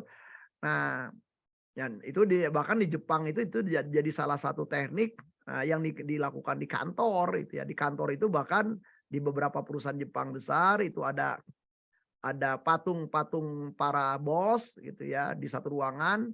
Jadi kalau ada anak buahnya yang ngerasa tidak imbang gitu ya akibat kelakuan si bos, dia boleh masuk ke ruangan itu, dan ruangan itu adalah tanpa ada CCTV sama sekali, dan sehingga si anak buah itu bisa melakukan tindakan-tindakan tertentu terhadap patung. Nah, misalnya ngomelin patung, nyepak patung, nendang patung. Nah, setelah itu mereka keluar gitu kan. Nah, setelah itu ketemu dengan orang yang bersangkutan, nyaman kembali dia. Tenang kembali, oke kembali. Nah, itu adalah tahapan seperti itu adalah tahapan work. Nah, setelah tahapan itu terjadi, dia plong, orang yang bersangkutan, ya biasa aja ya kalau misalnya saya membantu sejumlah klien itu, diminta yang bersangkutan untuk uh, mendoakan kebaikan kepada orang itu. Jadi terlepas apapun orang itu telah hadir dalam kehidupan kita. Yuk kita beri doakan kebaikan. Ya pada awalnya sulit tuh. Klien-klien itu lama-kelamaan akhirnya terbiasa. Lama-kelamaan doanya itu sendiri selaras tuh. Antara kata-kata, ekspresi, cara pengucapannya. Ya. Nah setelah itu biasanya setelah itu adalah saya masuk ke dalam tahap deepening. Deepening itu adalah mendapatkan pemaknaan yang baru terhadap sebuah peristiwa itu. Jadi saya seringkali nanya kepada klien, oke ya, bisa jadi datangnya orang yang zalim itu sendiri sudah merugikan banyak pada diri kamu. Dan di sisi lain, coba kita lihat dengan adil, ada nggak gara-gara peristiwa itu, kamu terpicu untuk belajar sesuatu, kamu terpicu untuk bergaul dengan orang-orang tertentu, kamu terpicu untuk memiliki keterampilan-keterampilan tertentu. Nah kalau pertanyaan itu diajukan, umumnya jawaban orang iya. Nah jadi di situ banyak orang yang kemudian saya tanya, andai kata tidak ada peristiwa itu, kira-kira kamu punya kompetensi-kompetensi itu enggak? Jawaban paling banyaknya adalah enggak. Nah jadi gimana? Oh baru tuh mereka memahami sebuah ayat di dalam Al-Quran yang dinyatakan bahwa bisa jadi sesuatu itu buruk bagimu. Tapi di hadapan Allah itu baik bagimu. Bisa jadi sesuatu itu adalah di pandangan kamu adalah baik bagimu. Tapi dalam jangka panjang Allah udah tahu bahwa itu adalah buruk bagimu. Nah, orang bisa paham tuh dari situ. Nah, kalau ini terjadi adalah tahapan deepening. Nah, jadi kira-kira begitu adalah di dalam tahapannya. Nah, Demikian saja sahabat sekalian, bagi sahabat yang memang pengen buku Forgiveness Therapy, tertarik, jadi Anda bisa kontak saudari Rodiah. Ini adalah adik sepupu saya, nomornya ini. Harga buku Rp100.000 di luar ongkos kirim. Ya. Baik, itu saja dan berikutnya saya kembalikan kepada moderator sehingga kita bisa diskusi. Baik, silakan.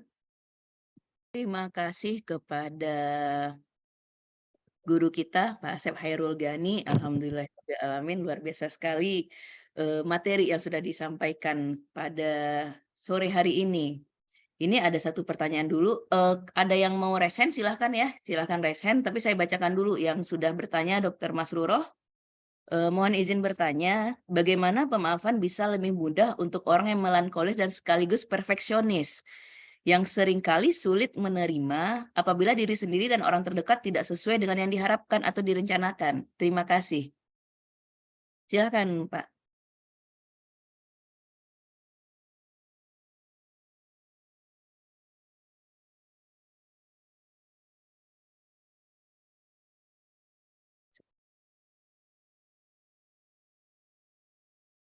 Ibu Masruroh, Dr. Masruroh, apakah ingin bertanya langsung? Silahkan.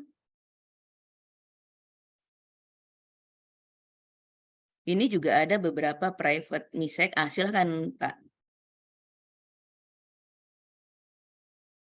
Suaranya tidak terdengar, Bapak.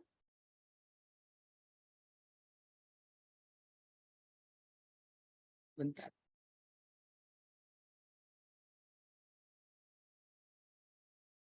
Terlepas. Oke, tes 1, 2, 3. Sudah. Ya. Oke ya, jadi kita mulai jawab aja. Ini pertanyaan dari Dr. Masruroh. Dr. Masruroh, SPKFR ya. Mohon izin bertanya, bagaimanakah pemaafan bisa lebih mudah untuk orang yang melankolis dan sekaligus perfeksionis yang seringkali sulit menerima apabila diri sendiri dan orang terdekat tidak sesuai dengan yang diharapkan atau direncanakan. Jadi jawabannya ya memang tantangannya di sana. Jadi mau orangnya melankolis, mau orangnya sanguinis, mau orangnya periang, tetapi kalau mereka udah menjadi terzolimi, kelakuannya mirip-mirip tuh. Nah, jadi tantangannya buat orang yang bersangkutan adalah ya umumnya adalah tadi sebuah kesadaran, kamu masih mau nggak menahan rasa sakit ini? Dan kalau mau sampai kapan? Nah, jadi biasanya adalah perlu diajukan pertanyaan-pertanyaan provokatif kepada yang bersangkutan sehingga yang bersangkutan mau melakukan tindakan pemaafan. Jadi tantangannya di dalam kegiatan pemaafan itu sebenarnya adalah decision, keputusan untuk melakukan pemaafan. Jadi pemaafan ini ya kalau dianya nggak mau memaafkan juga ya kita nggak bisa maksa gitu ya. Akan tetapi tantangannya adalah bagaimana yang bersangkutan itu sendiri adalah tergerak untuk mulai menyayangi diri sendiri. Untuk melihat juga bahwa banyak waktu terbuang gara-gara dia fokus kepada emosi-emosi yang negatif. Nah, ya di dalam pertanyaan Dr. Masruroh ini sendiri clear bahwa orang yang bersangkutan mengalami distortion of thinking. Ada pemikiran yang terdistorsi, yaitu apa? Dia berharap bahwa orang-orang itu sesuai dengan harapan. Jangankan kita berharap sama orang lain, berharap sama diri sendiri aja sulit. Ya, jadi kita banyak rencana-rencana yang kita lakukan, yang bikin rencananya kita sendiri. Yang nggak ngejalaninnya kita sendiri, yang menggagalkannya kita sendiri. Lawang kita berharap kepada diri sendiri aja sulit, apalagi berharap kepada orang. Nah, jadi berharap kepada orang itu aja keliru. Berikutnya perfeksionis. Nah, perfeksionis saja sebuah pandangan yang memandang sesuatu tidak realistis sebenarnya. Ya, kadang-kala banyak orang perfeksionis itu melampaui dari standar kebanyakan orang. Di kantor, dulu saya pernah punya anak buah yang perfeksionis. Akhirnya saya bilang gini loh ya, gara-gara kamu perfeksionis, justru kamu akhirnya tidak mengerjakan tugas. Sementara orang lain yang tidak perfeksionis mampu mengerjakan tugas, mampu menghasilkan tugas, mampu memunculkan karya-karya yang jauh lebih baik dari kamu. Nah, sekarang pilihannya ada dua. Kamu adalah dipecat, ya dipecat gara-gara kamu terbukti adalah tidak mampu menyelesaikan tugas tepat waktu dengan alasan pengen sempurna. Atau tadi, kamu menurunkan derajat ekspektasi kamu sehingga sesuai dengan realistis. Jadi kalau kamu udah tahu jam kamu diharuskan mengumpulkan di hari Jumat jam 4, maka mengumpulkan di hari Jumat jam 4 itu berarti kamu sudah perhitungkan. Nah, supaya bisa terkumpul jam 4 dengan kondisi apa? Bahwa pada waktu jam 4 dikumpulkan itu ada kondisi yang terbaik, kamu tetap menganggap itu sebagai sebuah godaan, bukan sebagai sesuatu yang perlu dilakukan sehingga malah kamu tidak mengerjakan tugas. Nah, jadi di orang-orang perfeksionis itu banyak tuh distortion of thinking seperti itu. Ah, lebih baik gue nanti ngerjainnya karena sekarang belum sempurna. Sementara tenggat waktu sudah habis. Artinya berarti sebenarnya dia tidak perfect. Nah, kalau dia perfect harusnya adalah dia larikan ke konteks. Oh, konteksnya jam berapa nih harus mengirimkan tugas. Berarti aku paling tidak 30 menit sebelum waktu tugas, tugas itu udah aku cek dan udah sempurna. Sempurnanya itu dalam pengertian adalah sesuai dengan kriteria yang minta.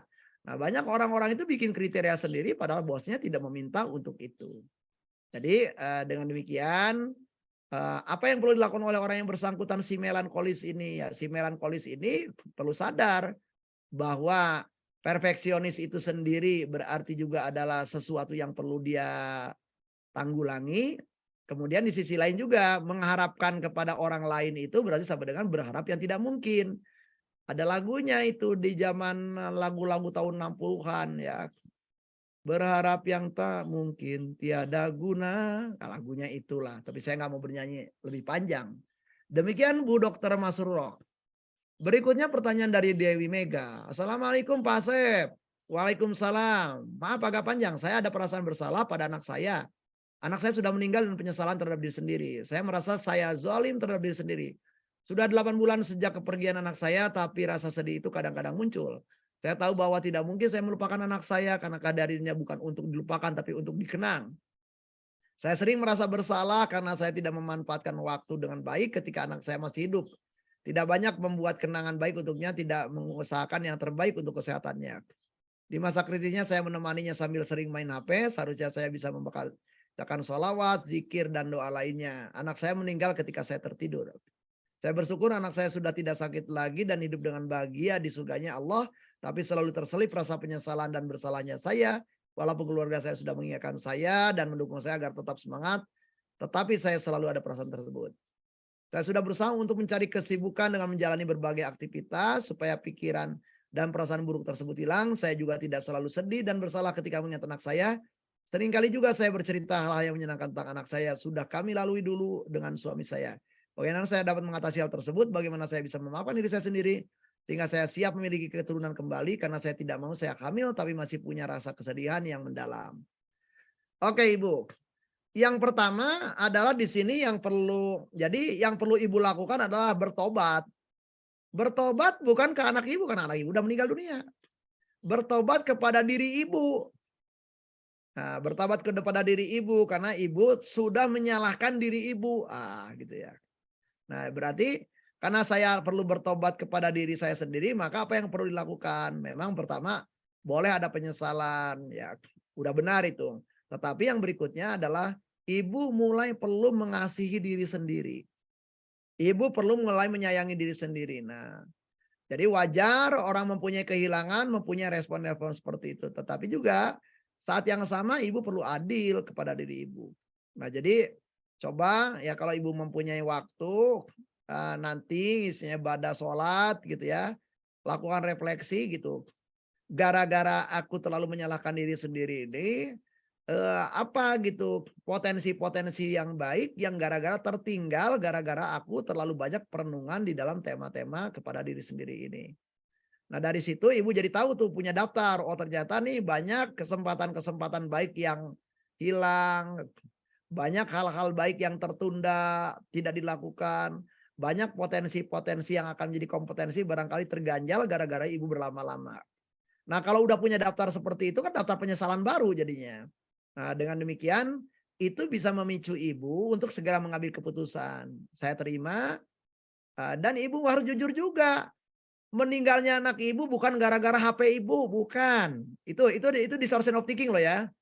Meninggalnya anak ibu bukan gara-gara HP ibu. Tolong. Emang kalau misalnya ibu tidak main HP, apakah anak ibu tetap hidup? Nggak tahu. Ya. kendali kematian, kendali kehidupan bukan di tangan ibu, gitu. Ya, jadi saya ingin ingatkan dulu. Jadi kadang-kadang ada distortion of thinking di dalam benak kita itu gitu. Bahwa andai kata saya ini tetap tidak main HP pada waktu itu, anak saya tentunya masih hidup. Enggak bisa. Lawang dokter aja pada waktu ngebantu kita, kalimat dokter kan umum. Kami akan berusaha melakukan hal yang terbaik sesuai dengan prosedur-prosedur kedokteran. Tetapi hasilnya bukan di tangan kami, kan gitu. Nah, apalagi di penyakit-penyakit yang peluang meninggalnya besar. Semua dokter, Pak Asep so tahu banget ya, saya temennya banyak dokter. Nah, ibu saya juga perawat di Rumah Sakit Cipto dulu ya. Sehingga saya sering kali menemani ibu saya, terutama di pasien-pasien yang peluang meninggalnya besar.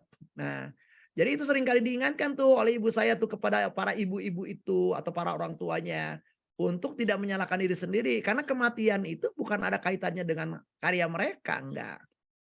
Jadi bahwa barangkali memang tidak tepat main handphone, tapi main handphone pada waktu anak ibu menemani anak di rumah sakit itu bukan menjadi penyebab dari meninggalnya anak ibu. Nah, ketika ibu mengatakan itu adalah menjadi penyebab, berarti ibu melakukan yang namanya berpikir yang terdistorsi, berpikir yang tidak tepat.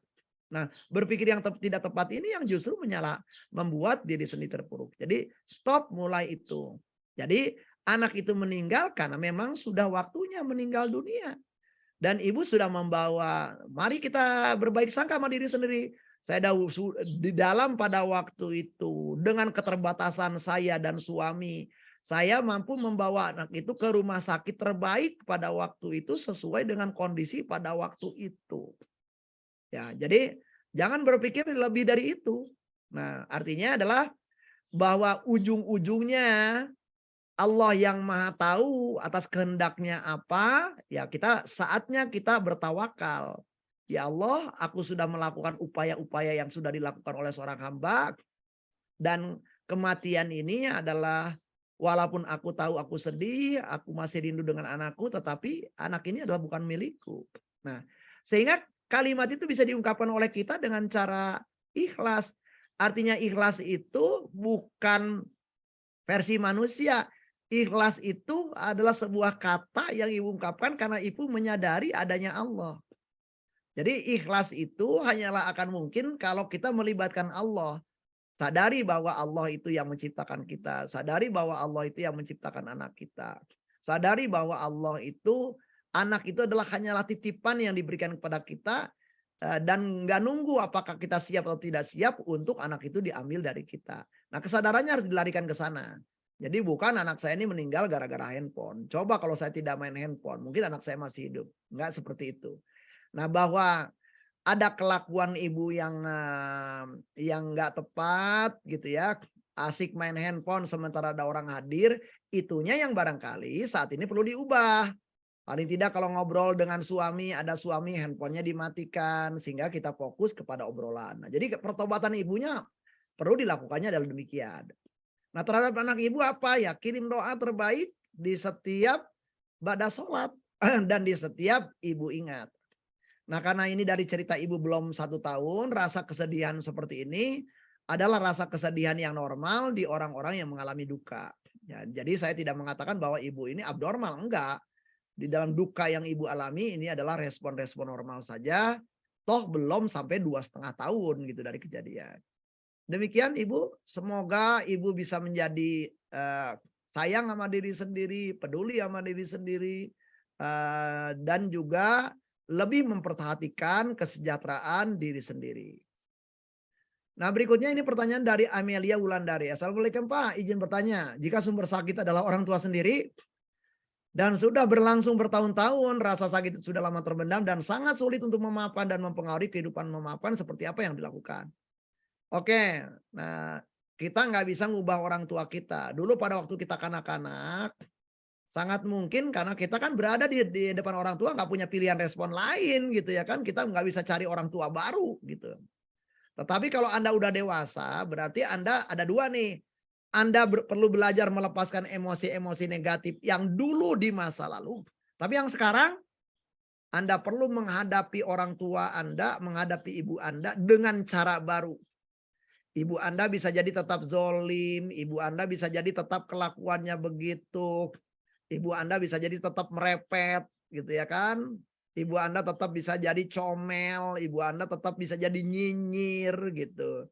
Nah, Anda nggak bisa ngubah itu, tetapi Anda bisa ngubah sikap Anda terhadap kelakuan orang tua Anda yang nggak mau berubah itu. Paling tidak minimal milih, saya perlu mengambil sikap tertentu yang minimal hari ini ke depan adalah membahagiakan diri saya. Nah, jadi di dalam Anda ada 2 tugas yang perlu Anda lakukan supaya diri Anda makin baik.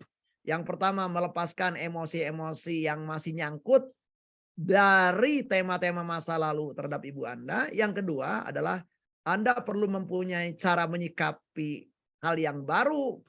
Kalau dulu Anda baperan ketika orang tua Anda ini, sekarang mulailah belajar untuk cuek. Nah, kalau tidak berarti bisa beragam strategi gitu. Anda barangkali juga bukan memutuskan silaturahim, tapi cari cara-cara waktu gitu ya, supaya ini. Dan juga Anda bisa belajar dari orang lain yang diakrabi oleh ibu Anda. Apa sih yang dilakukan oleh mereka sehingga mereka bisa nyaman dengan ibu saya. Nah, belajar dari mereka bisa jadi ada beberapa strategi menghadapi ibu Anda yang perlu Anda ubah. Nah, intinya itulah yang dilakukan dinamakan sabar. Sabar itu bukan pasrah, diem, nggak ngapa-ngapain terhadap kelakuan ibu Anda. Tetapi sabar adalah Anda cari upaya-upaya yang peluangnya berhasil dalam rangka tenang, dalam rangka damai menghadapi ibu Anda yang kelakuannya nggak bisa berubah. Demikian. ah, Kemudian ini ada yang cat privat, apakah tidak memaafkan bisa mempengaruhi fisik, seberapa besar pengaruhnya terhadap kesehatan? Mari kita sepakati dulu terhadap pertanyaan yang dituliskan oleh Miftahul Hayat ini ya. Jadi eh, banyak penelitian-penelitian ya saya sih ngelihat banyak orang-orang yang karena saya sering kali mendapatkan klien-klien dari teman-teman spesialis jantung. Banyak juga teman-teman yang dokter yang spesialis juga dalam bidang imun ya. Banyak orang-orang yang mengalami gangguan-gangguan jantung, eee, ternyata orang-orang itu identik dengan menyimpan-nyimpan kecewa, menyimpan-menyimpan marah, menyimpan-menyimpan dendam terhadap pengalaman-pengalaman buruk yang dia alami di sejumlah masa.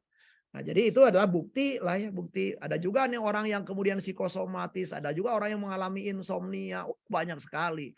Dan tema-tema pemicunya adalah tema-tema kezoliman yang dia alami di masa lalu. Termasuk kenapa banyak orang-orang yang sulit tidur. Saya tanya, kenapa lu nggak susah tidur?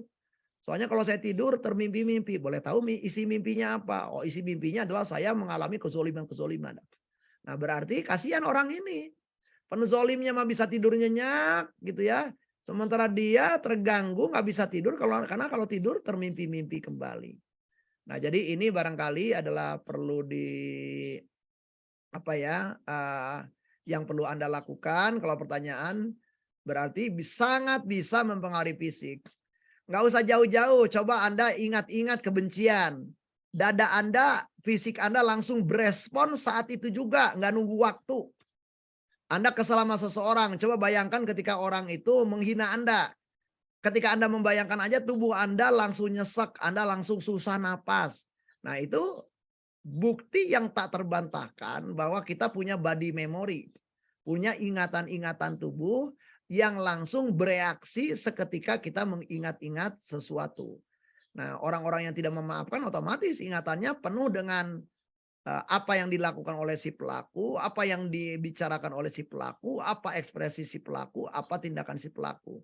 Jadi di orang-orang yang tidak pemaaf seringkali tanpa disadari mengilahkan si pelaku. Nah, mengilahkan itu artinya apa? Si pelaku itu menjadi fokus perhatiannya dia. Sampai dia lupa untuk menikah, sampai dia lupa untuk melakukan tindakan-tindakan yang lebih baik. Nah, jadi kalau misalnya saja udah seperti itu ya berarti kan udah mengganggu terhadap kehidupan kita. Nah, demikian jawaban saya. Semoga bisa memberikan kebermanfaatan kepada kita semua. Dan saya kembalikan kepada moderator Uninia. Silakan. Ya, terima kasih Pak Sep. Ini ada satu pertanyaan lagi boleh di ini Boleh kan Mas? boleh lah ya, sampai 17.45 boleh lah silakan ya. Satu pertanyaan lagi, apakah, dengan apakah kalau kita tidak melakukan upaya sendiri, misalnya upaya dari diri sendiri, eee, itu kita bisa memaafkan begitu saja gitu ya, peristiwa itu Oh, bisa lupa begitu saja gitu? ya Apakah ada tadi, ya jawaban saya tadi, lupa itu bukan ciri pemaafan, lupa itu ciri bahwa Anda masih terganggu. Bahkan jauh relatif lebih baik orang yang ingat kemudian nyesek ketimbang orang yang lupa tapi tidak nyesek. Karena yang seperti itu bisa jadi suatu kali di dalam hal-hal yang tak terduga tiba-tiba muncul menyeruak dahsyat ke permukaan gitu. Nah, jadi penting kiranya di dalam tema tema ini eh, adalah menyadari itu gitu ya. Jadi melupakan bukanlah tanda bahwa Anda sudah memaafkan. Jadi pemaafan itu nggak bisa, nantinya juga dengan seiring dengan waktu aku bisa memaafkan. Enggak, memaafkan itu udah jelas tindakan rasional. Tindakan rasional itu berarti menggunakan berpikir otak depan. Nah, tadi ada Bu Dokter itu bisa menjelaskan, kita menggunakan prefrontal cortex itu.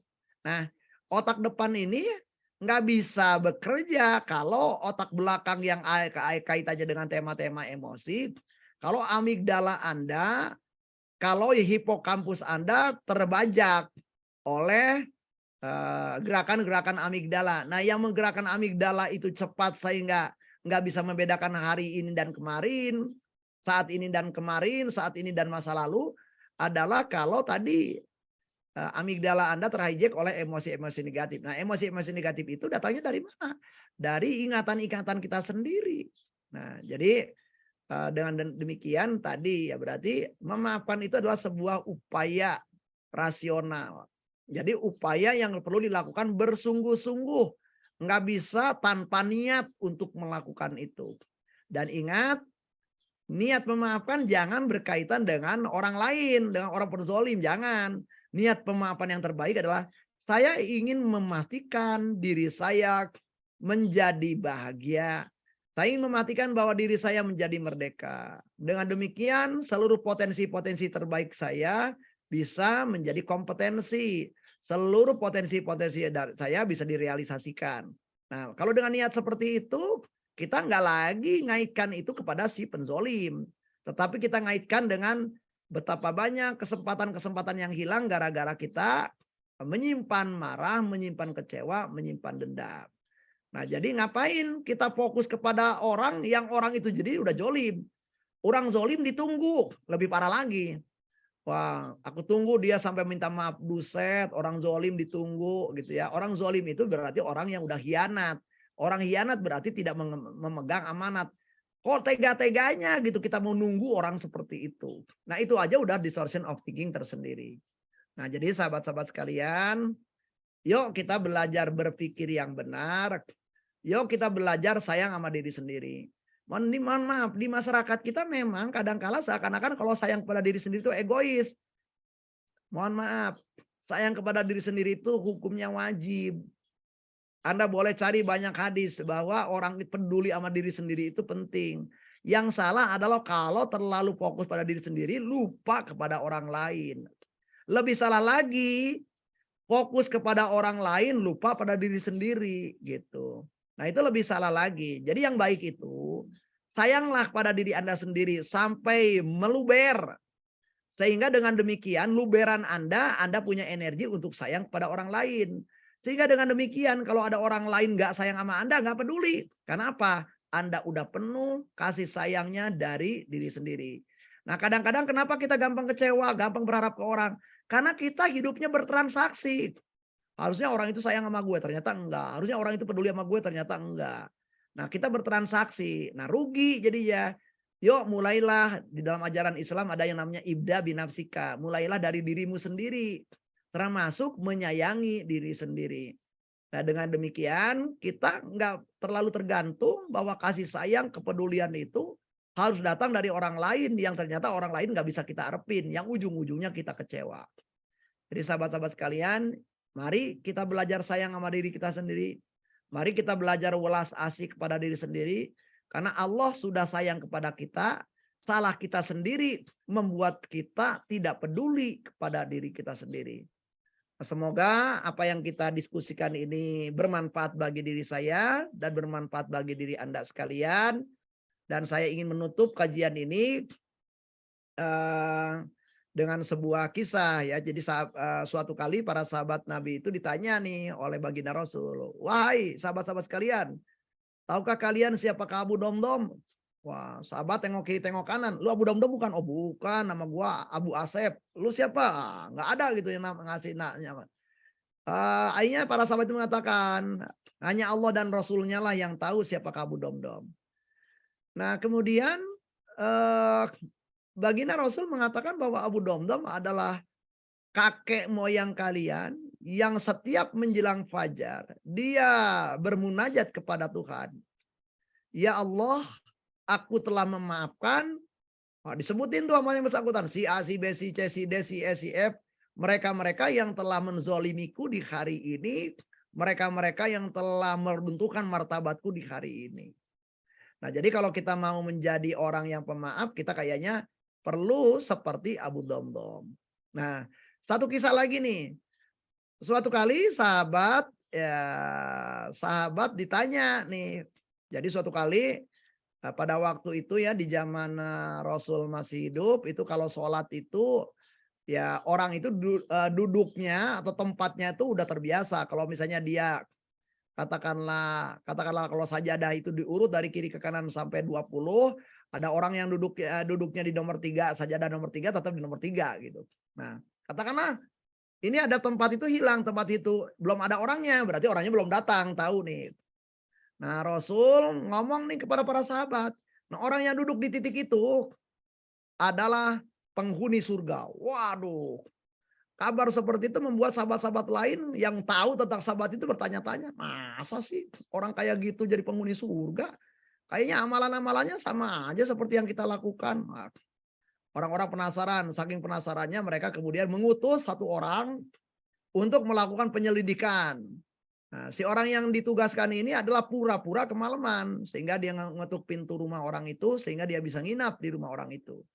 Selama nginap ya dia nggak tidur, dia ngamatin gitu apa yang dilakukan. Oh, orang itu sholat malam. Oh dia setelah itu dia ada kesimpulan semuanya biasa aja. Kayaknya sahabat-sahabat lain juga melakukan hal itu.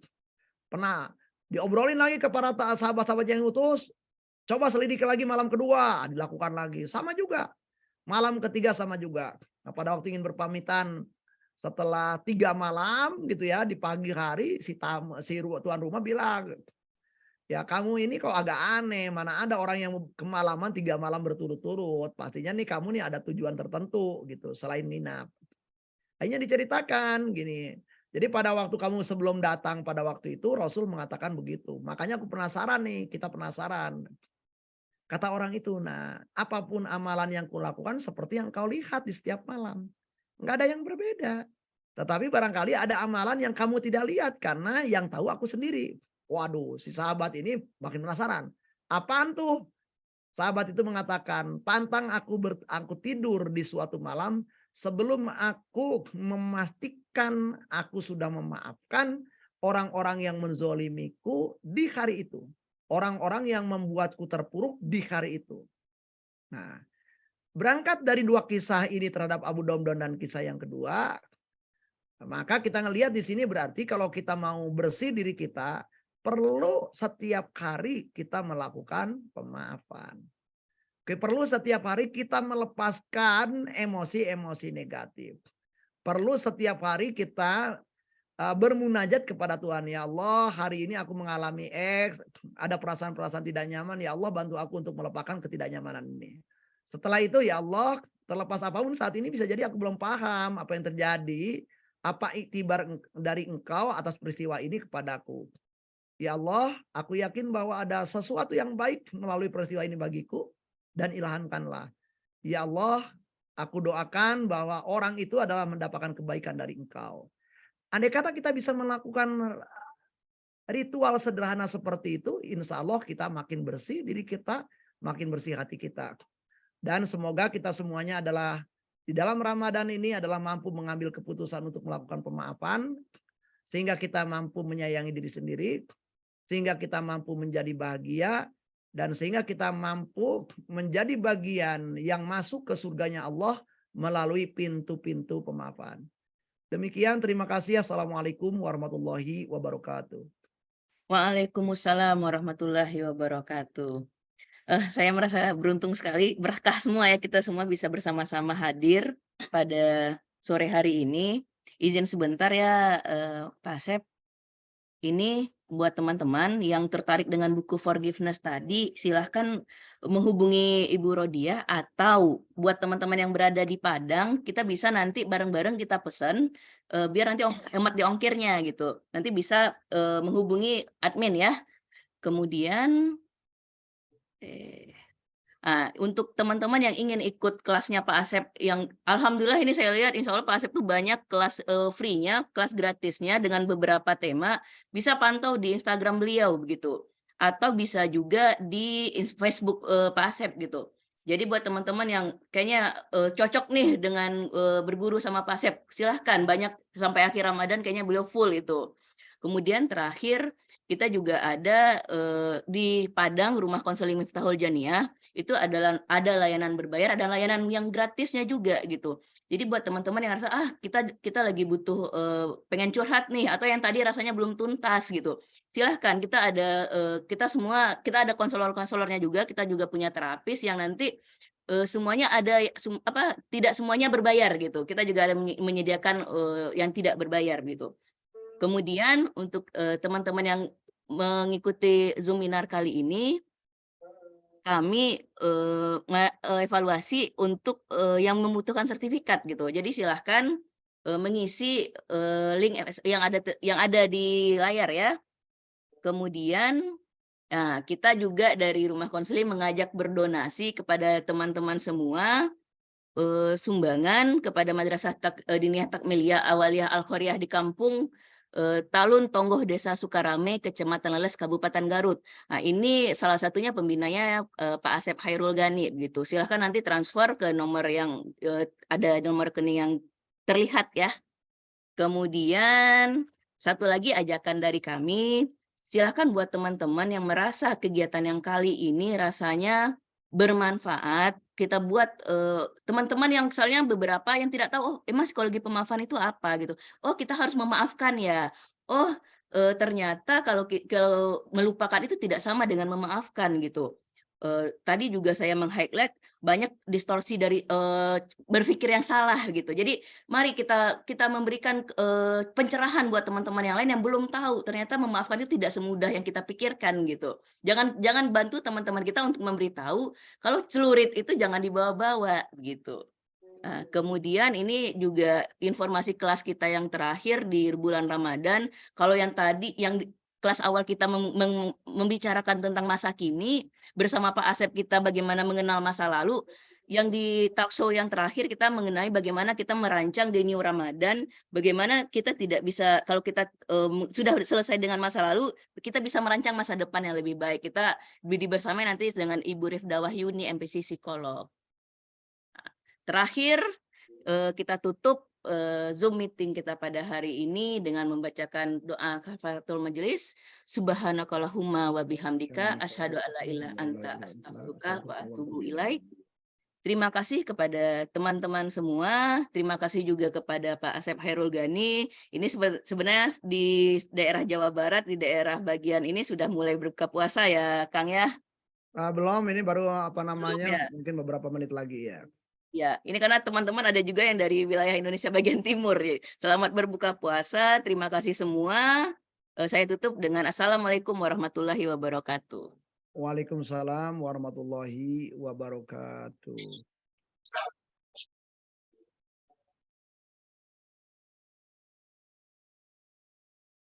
Saya izin menutup Zoom meeting ya.